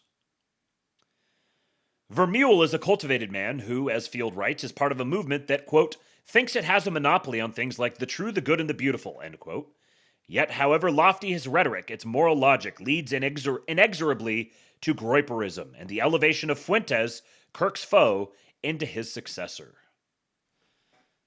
So here we see that the entire Republican Party, the entire conservative movement, the entire MAGA world is being coordinated into, being herded into Groyperism, so-called Groyperism. Now, interesting tweet here from Spencer Hakimian. This is funny because the first time I read this tweet, I kind of skimmed it a little bit, and I read it as I read this as like a sympathetic or like an endorsement of Fuentes. The biggest danger about Nick Fuentes is that none of the traditional guardrails are in place for this. He has no fear of being deplatformed. He's been deplatformed his entire life. He has zero corporate sponsorships to lose. Corporate money wouldn't touch him with a 10-foot pole. He has zero political risk. He's not running for office. He has zero career risk. This is literally his career. The only way to stop Fuentes is to get hundreds of thousands of young men to change their mind. And that's not an easy task whatsoever. And this is what I mean. This is what I mean. They did this with Trump. The Clinton campaign said, we must elevate Trump as our opponent because he's so outrageous. He's so unpalatable that nobody will ever actually like this is the way that we're going to end the Republican Party, by forcing them all in an alignment with Trump and letting them hang themselves on Trump. Now they're doing the same thing with Tucker and Nick. Now Chris Rufo here, who I do think Chris Rufo deserves his accolades for some of the activism that he's done. I also, I have my own issues with him, but I think that he hits this very, very well. Another article here. He says, the best way to understand Nick Fuentes is as an actor upon the stage of hyper-reality, promoting an empty simulation of Nazism, which is a gift to the left and bait for the right. I do not agree with this point here. Outrage drives the phenomenon. A cold, calculated response could stop it. I do think that there is something to this. Here at the Astrolabe, we are not, we are nuanced thinkers. We like to entertain paradoxes. So, Chris Rufo, what everyone misses about Nick Fuentes, the racialist influencer represents a spectacle that demands cool analysis rather than emotional reaction. And I'll just say that this tenor, this sort of rhetoric, again, is very reminiscent to me of, 2015, 2016, 2017, sort of new right, but not yet MAGA people talking about Trump, starting to normalize Trump. The racialist influencer Nick Fuentes has caused an uproar with his appearance on Tucker Carlson's podcast. Fuentes, a 27-year-old live streamer, has built a reputation as the most controversial voice on the right. He's embraced seemingly every taboo, praising Hitler, disputing the Holocaust death toll, calling himself a white nationalist, musing about domestic violence, and opposing interracial marriage. Carlson's invitation has divided conservatives. Some suggest that Fuentes' appearance on the podcast represented an unacceptable mainstreaming of his views. Others, most notably Heritage Foundation President Kevin Roberts, argue that Fuentes must be debated instead of canceled. Both sides fail to understand the Nick Fuentes phenomenon. They take his statements seriously and engage with them in good faith. But Fuentes' stated beliefs, while abhorrent, we've got to get that disavowal in there. He disavows. Do you disavow? Oh, I disavow. But Fuentes' stated beliefs, while abhorrent, are not best parried by taking them at face value. Instead, the right should consider him an actor in what postmodern theorist Jean Baudrillard called hyperreality, a system in which the simulation of reality comes to replace reality itself. Under conditions of hyperreality, symbols of past phenomena lose their original meaning. Emptied out, they then circulate through digital media, where they drive the discourse and, while purely derivative, still spark real emotional involvement. In this way, the hyperreal becomes more real than real, masking the true nature of reality. We should understand Fuentes through this framework. He embraces taboos not because he has an authentic faith in Hitler or a deep-seated opposition to interracial marriage. He may well believe these things, of course, but that isn't why he pushes them. Rather, he embraces taboos because doing so drives attention and creates a spectacle in digital media that benefits him. And I think this is exactly true. Now, Rufo's framing this up as him being, like he says, the tone of his discourse is not authentic, serious, or reflective. It's ironic, cynical, and provocative. And he's framing this up as a criticism of him. But I think this is entirely intentional by Nick. It's kind of a generational thing. Fuentes is intentionally provocative as a manner of entertainment, and because staking out this really radical position is the thing that has earned him the audience that he has. He has developed and audience and power and capital through doing this. And by blowing out the boundaries to this side, it creates the opportunity to reset the reset the frame. The frame doesn't need to be reset at the point that it's being blown out to, but it's like you're overshooting so that you land further from where you are now, but not necessarily all the way where you're going. This is part of the brilliance of the way that he combines both serious, pretty high level analysis on a lot of issues, very educated, very well spoken, very charismatic, while blending that with the characteristic things of his generation. The extremely online, very provocative, very irreverent. You know, like you used to have shock jocks, and then you would have like serious talk radio commentary. And Fuentes is a blend of the two. He does the shock jock thing. He also does the really serious commentary. And so there's people who will come for the serious commentary and then they enjoy the shock jock stuff. And then there's the people who will come for the shock jock stuff and then they'll enjoy the serious commentary. Yeah, reach for the moon, land among the stars. Zoomer Dylan, that's right. But now that he's become basically uncancelable, and the more people begin to hear him and identify with him, especially as he moderates. As Mr. Sue says, he says, yeah, but he's toned that down even as late as a year ago. That clip you played of him 6 years back is not the same Nick. Yeah, it's not. And again, whether this is a cynical moderation or a genuine change of heart or just a purely strategic thing, doesn't really matter. It's there. All they're doing is they're encouraging people to go listen to him. And because of his innate charisma and humor and intelligence and all these sorts of things, the more people go listen to him, the larger his audience gets, by definition. Some are going to listen and be horrified and stop listening. Others are going to be entertained. They're going to keep listening. You can see this in just how viral his clips are going on Instagram and on TikTok and on Twitter. More and more people are beginning to embrace him, if for no other reason than because he's the one who's offering something fresh. He actually is like bringing something interesting to bear. It's not the same old generic commentary that they hear everywhere else. And it's kind of fun to be transgressive. And then the more that it gets memed, the more that people want to participate in the meme. And the more that people participate in the meme, whether for or against, the more it spreads. So by elevating Nick Fuentes as a target to attack, you're actually empowering him.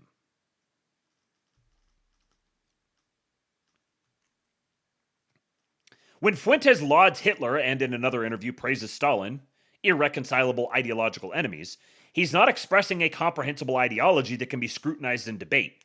He's engaging in a performance, which only becomes coherent when read as a demand for attention. And again, he's meaning this critically, but I think this is frankly true. He's like, yes, pay attention. Pay attention to our perspective. Listen to us.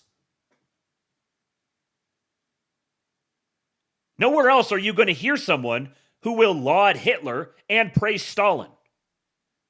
And do it in an entertaining way. And the younger generations just don't take this shit as seriously. There's plenty who still do. I would say the majority still do. But there's a growing plurality that does not. Whether it's just sheerly for the sake of being transgressive and provocative, or just boredom with the standard tired narratives. Wait a second, this guy says he likes Stalin, why? What is he, what, he likes Hitler and Stalin? What? It just sparks curiosity in people. And the more that you talk about it, and the more that you highlight, oh, this is totally incoherent, this doesn't make any sense, the more people are like, well, whenever I see anything from him, he seems smart and intelligent, and he can speak very intelligibly on a lot of compelling things. So, I don't know, let me listen to more. Again, a lot of this same thing happened with Trump.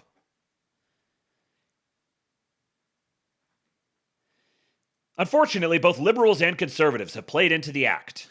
The left, which for a decade has tried to push the narrative that conservatives are Nazis and that Donald Trump is the new Hitler, has finally found in Fuentes an avatar of right-wing fascism.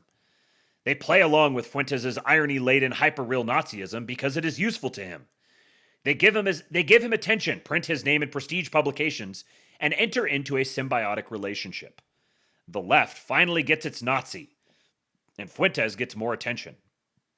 The thing is, this would not have been possible in 2015 or 2016 for a whole wide variety of reasons, but also because the Nazi slander was way more powerful back then. But now they've exhausted it. So they finally get their Nazi, and then their Nazi is not even a Nazi. If you listen to him for long enough, it's clear, like what he's saying, that it's a bit. He's not actually a Nazi. He's playing the role of a Nazi, being as transgressive and provocative as possible. And he can have an interesting conversation about National Socialism, and he is sympathetic to Hitler, and he would talk about Hitler obviously differently than the majority of the population. But they've exhausted the utility of the Nazi slur. Now they've finally got their Nazi, but he's not even a real Nazi. And the more you try to tell people that he is a Nazi, the more people are going to want to go listen and find out how much of a Nazi he is. And the more there's going to be people who are like, oh yeah, he is a Nazi. But there's also going to be a substantial number of people who are like, oh, he's actually not a Nazi. So what you're doing is you're actually kind of normalizing Nazi LARPing. That's what they're doing. They're normalizing Nazi LARPing. Their Nazi is a closeted Mexican. Yeah. I still don't think that he's actually closeted. I think that if anything, I don't remember who said this the other day, but I think if anything, he strikes me as more kind of just asexual. But I don't actually think that he's gay. I know a lot of people do. I know why they do. I know all the things. I'm extremely online. Believe me, I know all the things. But my conclusion thus far is that he's not. In the recent controversy, the right has also unwittingly reinforced Fuentes' Nazi performance. Some conservatives have criticized Fuentes, Carlson, and Roberts by posting that Nazis are bad. That's self-evidently correct. Nazism is monstrous. But leaning on that truism blurs the distinction between reality and hyper-reality. In the real world, Germany was denazified after 1945, and apart from small pockets of skinheads and neo-Nazis, Nazism is a dead ideology. Here I entirely agree. This is why I'm not a Nazi. This is why I don't LARP as a Nazi. Because I'm not a mid-20th century German. It's a specific thing. Social nationalism, on the other hand, yes. Fuentes is not a Nazi in a real historical sense, but a live streamer who wields the still charged symbol of Nazism to hijack the discourse and bait his opponents into a reaction. Bingo. Exactly. He may genuinely believe what he says, I doubt it, but in either case, that is orthogonal to the point that he is using people's horror at Nazism to serve his ends. Every time conservatives operate on his term, they reinforce his taboo breaking, making him stronger. How then should conservatives approach a figure like Fuentes, reject right-wing racialism, and move forward constructively? Well, I mean, I would kind of reject the premise, but we'll continue. The first prerequisite is simple. Do not engage emotionally. Well, actually, that's probably good. Yeah, do not engage emotionally. Just in general.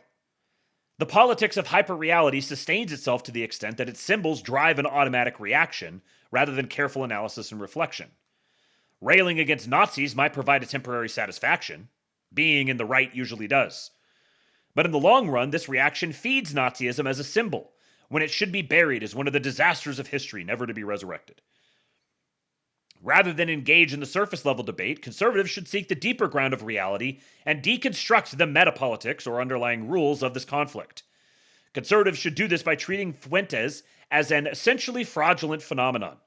He is a manipulator who pretends to believe in every evil in order to drive clicks, cause chaos, and achieve celebrity, even as a villain.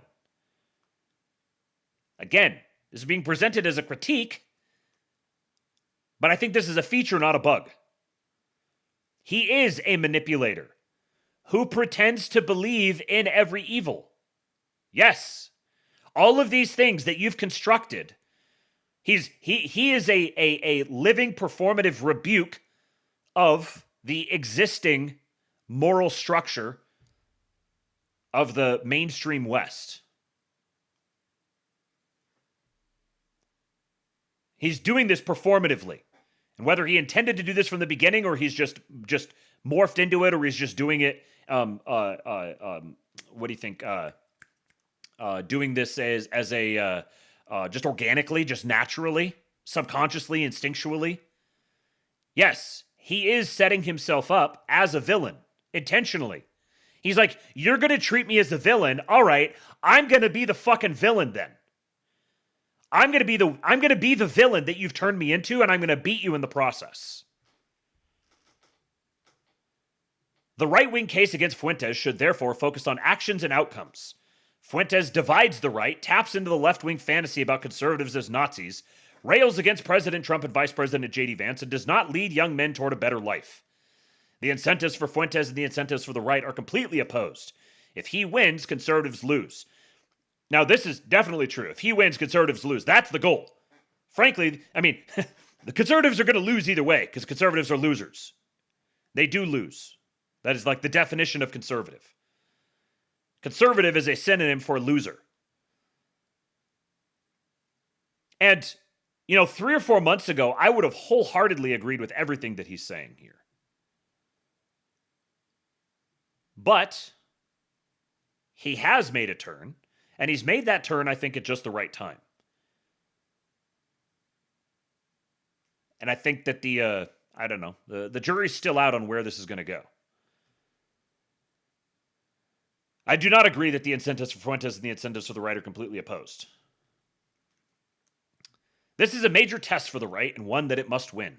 Arguing within the Nazism versus anti-Nazism frame misses the point, even if one side is correct on the merits. Very true. Yes. And I would say this goes both ways. If you're arguing pro-Nazism, if you're actually doing it sincerely, you're actually it's one thing to do this academically, to talk about the merits, the historical revisionism that has cast the Nazi Party as something that it was not. That's one thing. If you're doing this in an academic, kind of a dry academic sense or whatever. But if you're doing the thing no, actually, I'm really a Nazi, and we're gonna, doing that outside of the sort of humorous, memeing way, but getting real serious and emotional about it, is dropping yourself right into this same dialectic. Kind of in the same way that the people who make their entire identity being anti-Israel are just the dialectic partner of the people who make their entire identity being pro-Israel. I'm pro-American. I'm America first. To the extent that Israel exists, or support for Israel exists to the detriment of that, yes, I oppose that. But not because, I don't oppose it because Israel is Israel. And I'm not going to act as if every single Jew is aligned with the interests of Israel or is equal to the interests of Israel. Because I'm not going to drop myself into this frame. I'm not a Nazi because I'm an American. We need to rely on cool analysis instead of heated reaction. Instead of feeding the Fuentes phenomenon, we should point the public in a constructive direction and marginalize those who would sabotage the conservative cause. Again, conservative is being treated as equivalent to MAGA or equivalent to right wing, and I would not make that equivalence. And so in that sense, yes, the people who are sabotaging the conservative cause, I actually am very, very supportive of. But marginalizing those who would sabotage the MAGA cause, the right-wing cause, the American cause, those people absolutely must be marginalized. Neva Toter says, the rhetorical blade, however, is to argue for parts of the Nazi program without the death camps. And I think the way to do that is just given the how loaded that is for people in general. The way to do that is not to argue for parts of the Nazi program as parts of the Nazi program. Hitler was right on this thing, therefore we should do it. Hitler was right, Churchill was wrong, Hitler wanted to do this, therefore we should do it. Like that, dropping into that frame is actually sustaining the Nuremberg order. It's that you're continuing to perpetuate and participate in the post-war consensus. You're just taking the opposite side of it. And I don't think that that's productive or useful. I want to see that die. Instead, you just argue for those components on their own.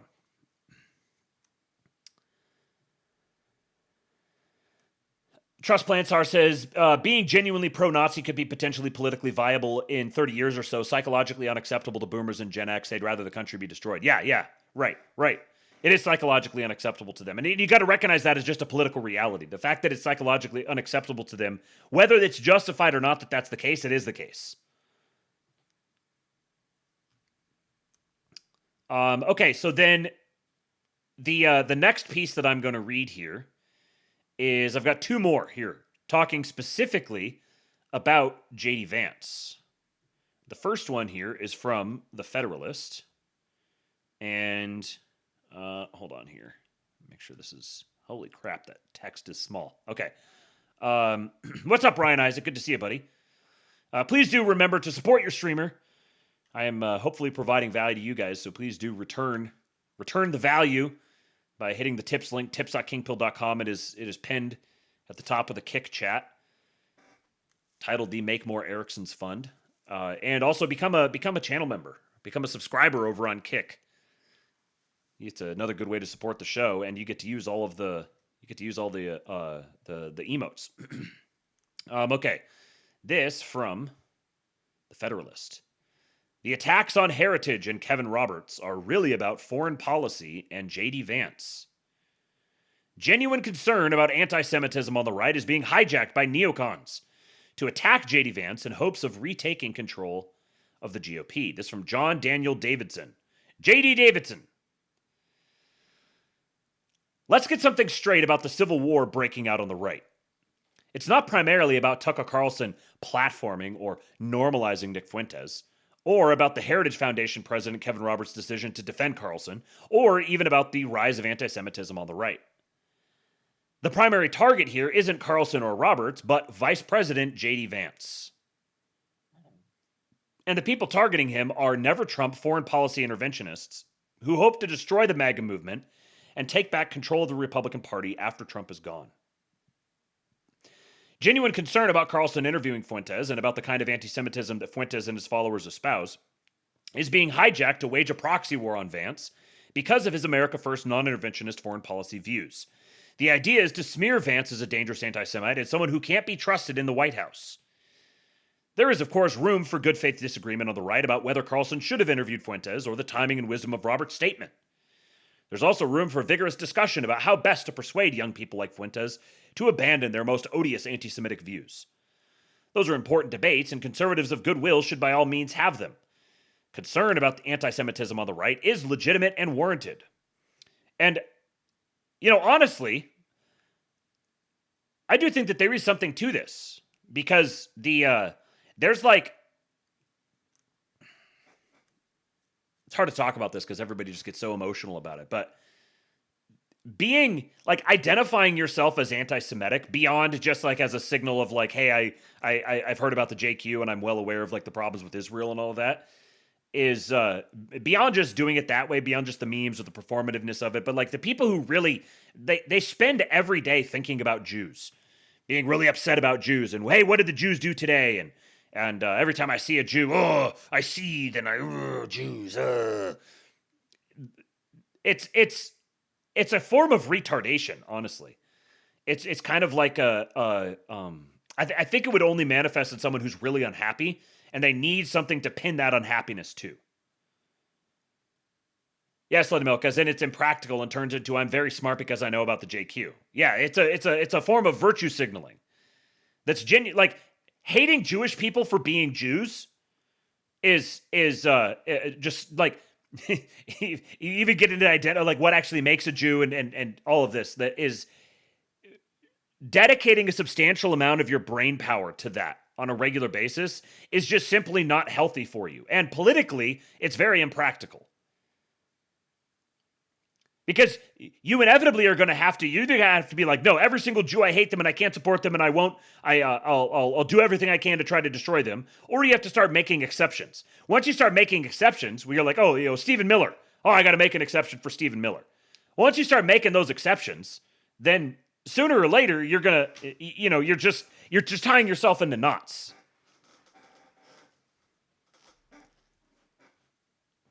So the extent to which, like, obviously a lot of this is performative and people doing it because it's transgressive and all that sort of thing. But I think the degree to which so many guys get themselves burrowed down into the world of the JQ and they let it dominate their mind all the time and they're constantly bitching and complaining about them and every single conversation involves them. I'm so anti-Semitic. I don't want to talk about Jews all the time. How's that?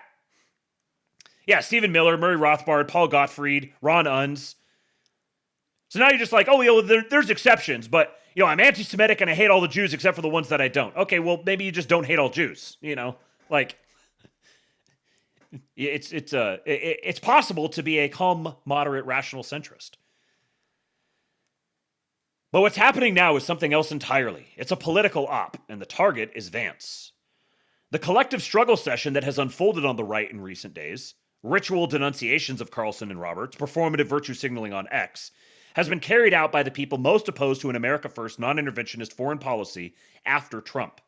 And I'll also add that you've got a guy here who genuinely takes, like, I don't think that this guy would really want to sit down and have a real serious conversation about the JQ without he would get really, really uncomfortable with that. And that would be a very difficult conversation, I think. However, I think it's notable that he is not reflexively taking the pro-Israel side on this. He's seeing this for what it is. This is a step in the right direction.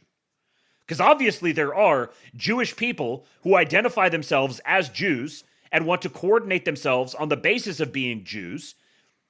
And they want to use that as a wedge and as a whip to drive the Republican coalition themselves. This is obviously transparently true. And you can note that while also noting that there are lots of Jews who hate this and don't want to participate in this and actually feel the exact opposite, like, say, Stephen Miller. If Murray Rothbard was alive today, there is no question what side of this he would be on. So I think this is notable that we have the Federalist, a sort of conservative, new right-ish, but generally kind of on the maybe more new right, online right edge of Con Inc., who are starting to parse out this nuance here. That just because something about Jews comes up doesn't mean we need to automatically scream anti-Semitism and all fall into lockstep. There's a deeper thing that's going on here, and anti-Semitism is a weapon that's being wielded. And the people who are concerned about anti-Semitism are now starting to get concerned about anti-Semitism being used as a weapon. This is progress. Among these are, of course, the editors of the Wall Street Journal, who first misrepresented the Carlson Fuentes interview and then accused Roberts of Jew-baiting and being an apologist for anti-Semitism. Anyone who knows Roberts or is familiar with his work will recognize how outlandish this accusation is. The only possible reason to make it is to discredit the substance of his statement, which had directly to do with foreign policy and freedom of conscience. Quote, conservatives should feel no obligation to reflexively support any foreign government, no matter how loud the pressure comes from the globalist class. Globalist class, Roberts said, reflecting a commonplace view on the MAGA right. Eric Erickson was more direct.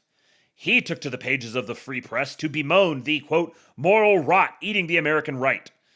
First slamming Fuentes and Carlson and Roberts, but then quickly pivoting to Vance, who, quote, has avoided disavowing these figures.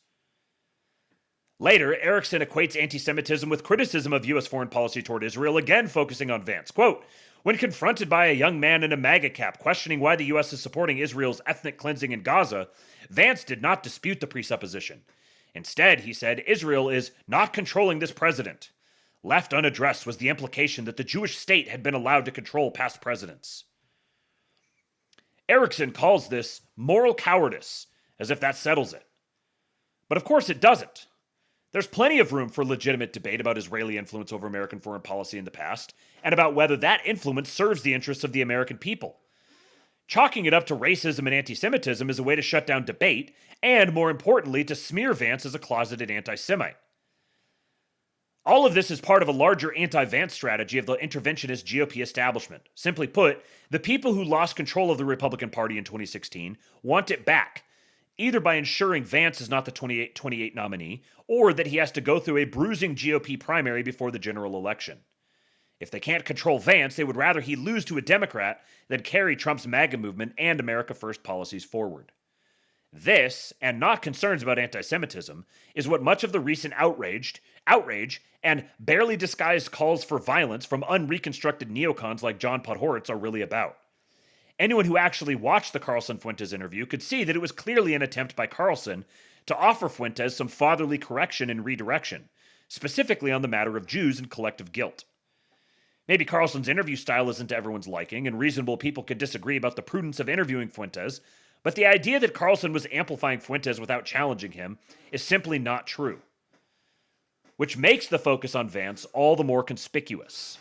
It's no secret that Vance's foreign policy views are largely shared by Carlson, as well as a growing element on the American right. For years now, Carlson has been opposed to almost all U.S. foreign intervention overseas, even when they were popular. He spoke out against the drone strike that took out Iranian General Qasem Soleimani in 2020 during the first Trump term, and at least initially opposed the U.S. strike on Iran's nuclear facilities earlier this year. He has been a staunch critic of U.S. funding for Ukraine and its ongoing war against Russia, so much so that when he was fired from Fox News in 2023, Republican lawmakers anonymously praised the decision, telling corporate media outlets that with Carlson off the air, it would make it easier to send funding to Ukraine. So when Carlson criticizes U.S. funding for Israel, it's part of a larger critique of U.S. foreign policy, namely that intervention in overseas conflicts might be good for war hawks in Washington, but it's not good for the American people, who are increasingly and understandably tired of American involvement in foreign wars directly or indirectly. It's a critique shared by Trump. Arguably, it was Trump's non-interventionist foreign policy in 2016 that set the entire Republican establishment against him. Recall on the GOP primary debate stage in February 2016, Trump denounced George W. Bush in the Iraq War, calling it a big fat mistake. No other candidate was willing to do that in 2016, even though Republican voters broadly agreed with Trump. He forced a reckoning with the neocon element of the GOP and defeated it by taking over the party and winning the White House. It was Trump's rejection of failed Bush-era interventionism that made him an enemy of the establishment GOP and neocon interventionists like Liz Cheney and Mitch McConnell. That's why so many of them joined in on the Russia collusion hoax, the Ukraine impeachment hoax, the January 6th hoax, and quietly cheered on Biden's lawfare. Interesting. We've got the Federalist explicitly now saying the January 6th hoax. I know they've done a lot of work on this, but we're seeing the factions really separating themselves. Vance, of course, shares these non-interventionist views. That's why many of the most notorious neocons campaigned hard against Vance in the summer of 2024. As my colleague Sean Davis noted last week, arguably the first assassination attempt against Trump, just before his formal nomination, quote, was timed to prevent him from picking JD as his vice president. Lindsey Graham spent the weekend before the convention demanding that Trump pick anyone other than JD. And foreign policy was the primary reason, end quote. That obviously didn't work, but the neocons haven't given up their campaign against Vance. Their new tactic is to go after people like Carlson and Roberts and anyone else who dares to criticize U.S. support for Israel, smearing them as anti-Semites. The goal is simple: to connect non-interventionism with anti-Semitism. And isn't that just the truth? That is it in a sentence. Connecting non-interventionism with anti-Semitism. In other words, not deploying the U.S. military to any and every conflict that this particular class of people wants is itself anti-Semitic. It is anti-Semitic to use the U.S. military judiciously.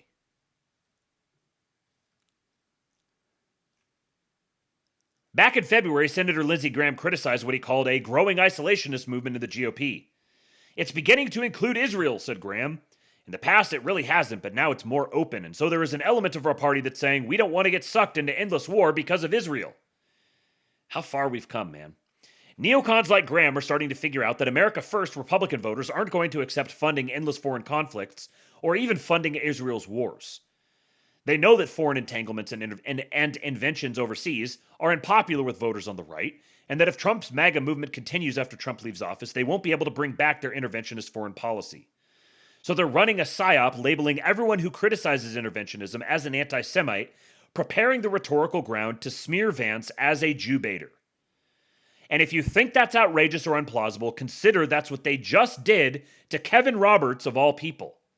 Make no mistake, there is a very active fight going on within conservative circles right now over the future of the MAGA movement and the GOP.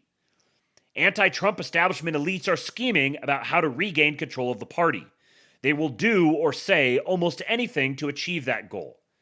In that context, understand that genuine concern over anti-Semitism on the right and much of the outrage you see online is being hijacked and used as a proxy to wage political warfare. Its object is not anti-Semitism, but U.S. foreign policy, J.D. Vance, and the future of the GOP after Trump.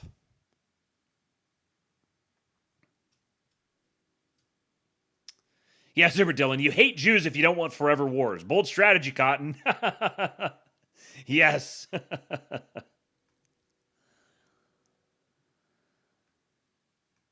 Zoomer says, my dad is going to vote for Vance and he's a Zionist evangelical. Many such cases, which is part of the reason why I think it's prudent to, yes, address the problems of Zionism, talk about the problems of Zionism, but do it in such a way that Zionist evangelicals can feel like they aren't personally being attacked. Because we don't want to drive away the Zionist evangelicals. We want to drive the Zionism away from the evangelicals.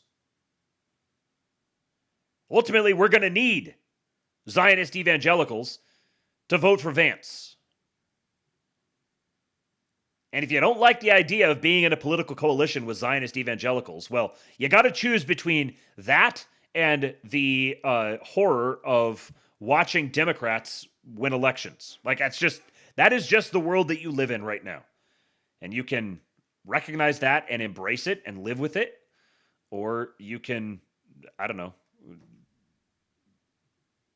seek Canadian healthcare, whatever.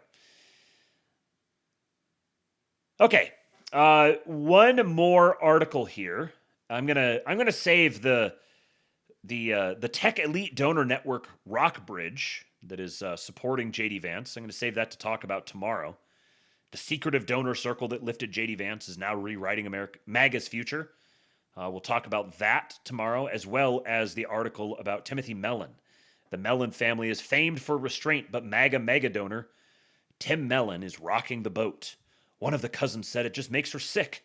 Mellon family members vocalize their horror at their Trump-loving kin.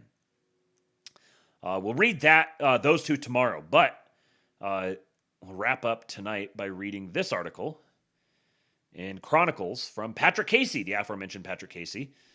J.D. Vance is presented with a unique challenge. To become president, he must unite the now fractured coalition that elected Trump. Will he lean into Israel criticism, denounce it, or try to strike some kind of balance? J.D. Vance's dilemma. Although the Gaza war appears to be winding down, the divisive effect it has had on the American right is anything but resolved. MAGA remains riven, with fervent supporters of Israel regularly exchanging rhetorical fire with its critics. One wonders if the coalition that re-elected President Trump is irreparably divided. This rupture, by all appearances, will play a significant role in the 2028 Republican primary. Vice President Vance, whom many believe is poised to succeed Trump, has recently come under fire for some of his statements on Israel and his close friendship with Tucker Carlson. But he's also been attacked by some of the other side of the divide. Vance thus faces a dilemma. Does he side with Israel's supporters or its critics? In recent weeks, numerous influential conservatives have expressed concern that Vance might secretly support Tucker Carlson's anti-Israel positions. Speaking to former leftist Batya Ungar-Sargon last week, Ben Shapiro had the following to say of the vice president's friendship with Carlson, who has become the right's most prolific Israel critic. Quote, I'm not going to police friendships between people. I will say once again that when people make what are clearly ugly arguments, or when they hide behind guests in order to make ugly arguments without ever asking a single difficult question, when they continue to use their platforms to promote nonsense, then I do think people of good heart should condemn that. But that has nothing to do with friendship. We all have friends with whom we disagree. End quote. Cheeky says, I didn't realize Ellison actually made Barry editor-in-chief at CBS. Fucking hilarious. Yeah, Barry Weiss is now editor-in-chief at CBS. In Shapiro's view, it isn't enough for Vance not to repeat Tucker's talking points. He must vocally condemn them. Rod Dreher recently wrote a lengthy piece on his Substack in which he also urged Vance to condemn the rising tide of anti-Semitism. Quote, J.D. Vance needs to make a clear, unambiguous, definitive denunciation of these people, he writes of the Jew-obsessed right. Dreher assures us that he still considers Vance a friend and wants him to be president one day. But, interestingly, he doesn't rule out the possibility that Vance makes an explicit turn against Israel and the Jewish people.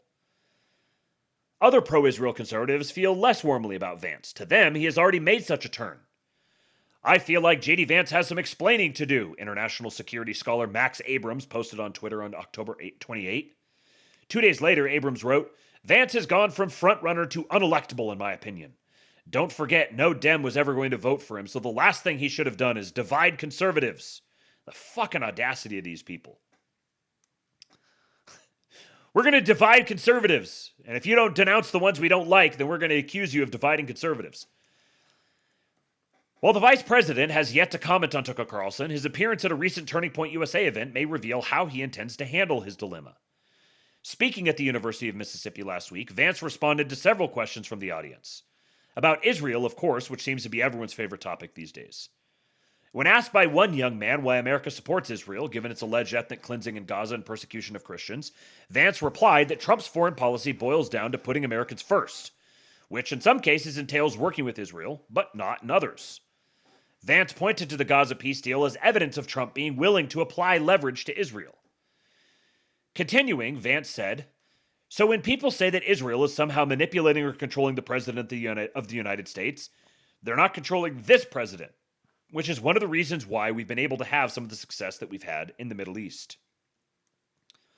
While Vance did argue toward the end of his response that Christians and Jews need not agree on theology to get along, a reasonable view I most certainly share, and I share as well, he failed to challenge a premise upon which his interlocutor's question rested, that Jews in Israel persecute Christians. Between that and the implication that other presidents, but not Trump, have been controlled by Israel, it should not come as a surprise that some on the pro-Israel right were less than pleased. David Harsanyi, a senior writer at the Washington Examiner, was incensed. He posted the following on Twitter. Vance's answers yesterday were despicable. I'm not sure why Jews are praising him. He let a questioner's vile smears against American Jews go completely unchallenged, only assuring him that Trump didn't let Israel pull the U.S. into a world war, as if that's what it wanted. Imagine some dopey kid going off on how the Pope secretly pays off all U.S. politicians to create open border policy and illegal invasions, and then the president tells him not to worry, and then the vice president tells him not to worry. The president has dashed the Pope's plans. You know, funny you mentioned that. Yeah, I'll leave it alone. Vance is Tucker's boy, and everyone understands it, which is why so many of these people won't criticize Tucker. Harsanyi wasn't the only one upset by Vance's response. Raylan Givens, obviously not his real name, Raylan Givens, a popular pro-Israel pundit on Twitter, was similarly outraged. Justified is a very good show. VP Vance's Q&A made me realize the enormous impact the woke right had on the normal right, Givens wrote. Soon you will not be able to differentiate between them and the left. Both hate Jews and Israel. Vance, however, did have some critical words for the anti-Israel right, which has spent the last year hysterically, and I would argue dishonestly, claiming that President Trump is plotting to entrench America in another forever war. Quoting from Vance now. I remember when people said that the President of the United States was going to get us into a multi-100,000 regime change war for Israel. This was 4 months ago. This was 6 months ago. Now the people who accuse the President of the United States for wanting to get us into a regime change war for Israel, I wonder if they step back and say, you know what, we were wrong about that. Judging from these responses and Vance's previous statements on Israel, he doesn't appear fully committed to either camp. In his view, Israel is just one ally among many, and it needs to pull its own weight and have something to offer should it want continued American support. Perhaps he views Israel as a uniquely demanding ally, one that managed to boss around previous presidents. These positions are sure to rankle the pro-Israel right. They are undoubtedly a departure from the Christian Zionist consensus that has dominated the Republican Party for decades. Yet they are also not the positions of the Jew-obsessed right, which has long departed from sensible non-interventionism and succumbed to deranged and uninformed conspiracism. As I've argued elsewhere, there is a world of difference between being critical of the state of Israel and believing that every Jewish person is part of a grand centralized conspiracy against non-Jews. The vice president may believe that by striking a balance, Zionists, Christian, Jewish, or otherwise, will feel comfortable voting for him and contributing to his campaign, while anti-Zionist podcasters, many of whom boast enormous online followings, will either support him or at the very least not rally against him. It should be noted that the pro-Israel faction is far better funded and organized than the anti-Israel faction. Moreover, 75% of Republicans are more sympathetic toward Israelis than Palestinians. This suggests that while anti-Israel sentiment is a recipe for success in the podcast world, it is not so in electoral politics. This is a very, very good point, one I keep harping on here in this episode. And I think this is an interesting litmus test for someone. If someone spurgs out at this, that's a tell, I think. You want to win elections, right? Right now, 75% of Republicans are more sympathetic toward Israelis than Palestinians. Now, you can change that. There's a lot that can happen that can change that number. And it'd be good if that number changes. But it's going to take some delicate work to change that number. And when it comes down to electoral politics, it's very unlikely that things are going to change sufficiently within the next year that issue, being the primary wedge issue, is going to be helpfully decisive.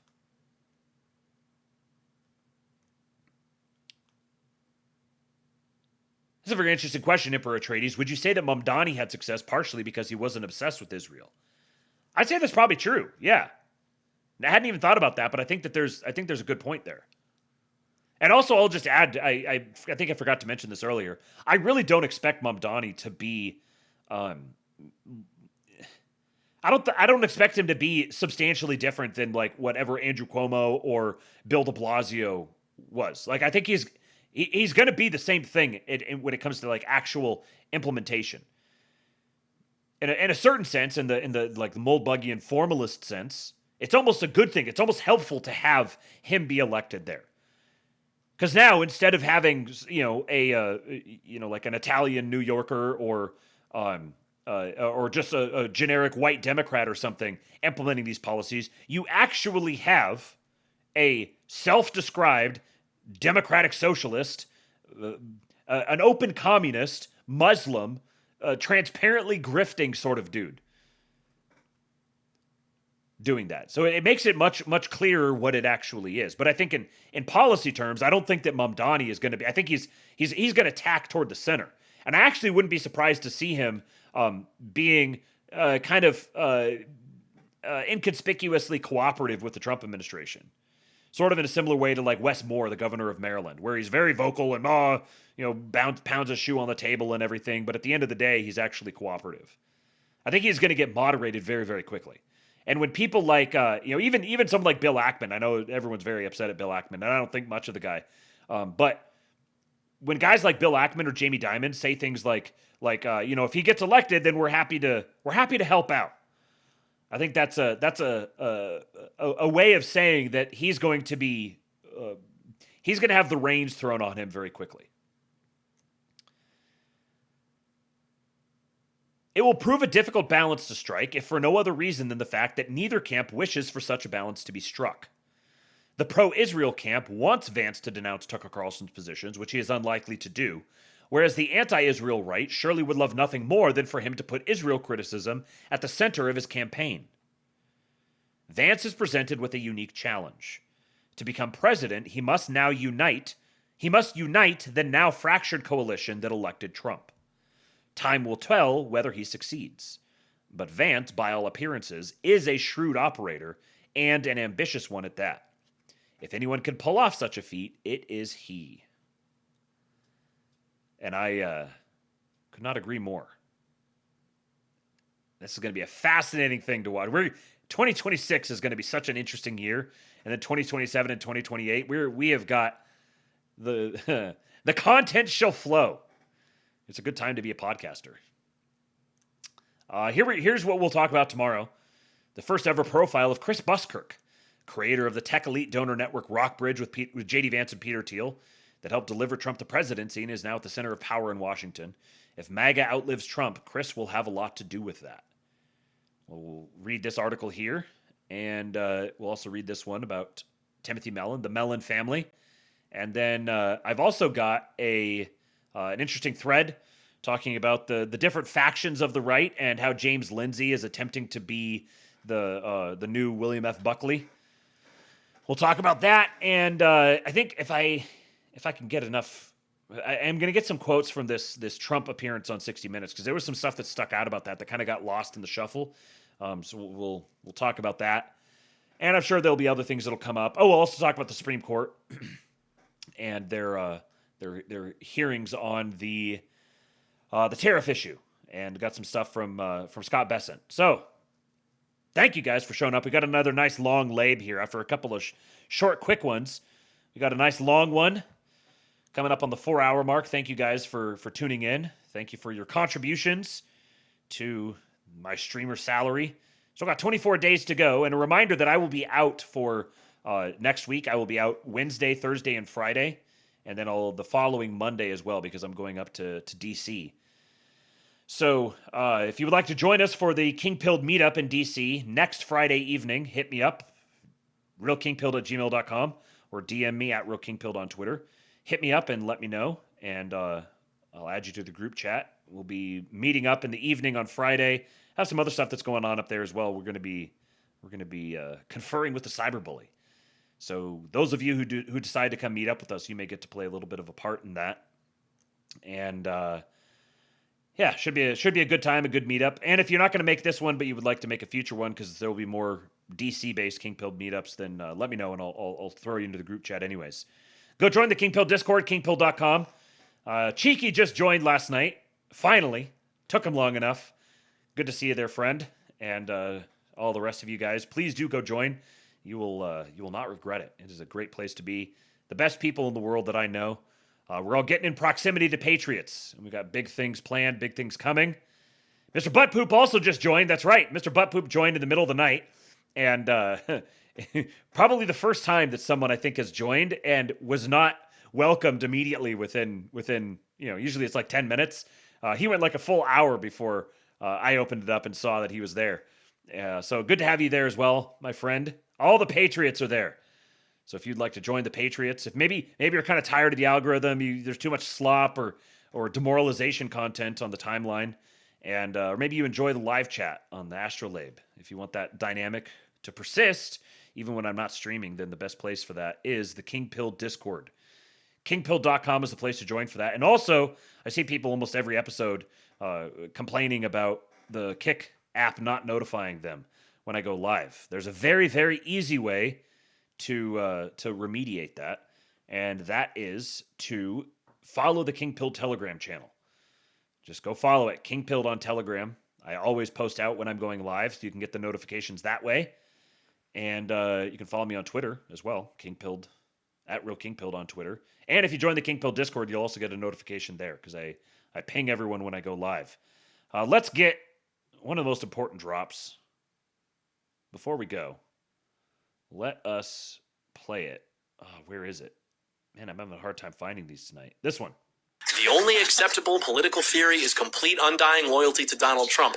That's exactly right. Trust Plansar says, blackpilling is treason, as a wise man once said. It is. Never blackpill, never doom. Get yourself in proximity to Patriots. And listen to the Astrolabe. Share the show with people. We need to grow this show. We need to get it bigger. We need to get this message out to more people.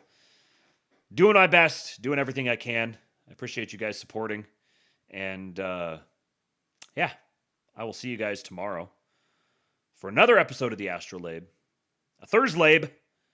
Until then, I leave you with Hulk. When they took a shot at my hero, and they tried to kill the next president of the United States, enough was enough.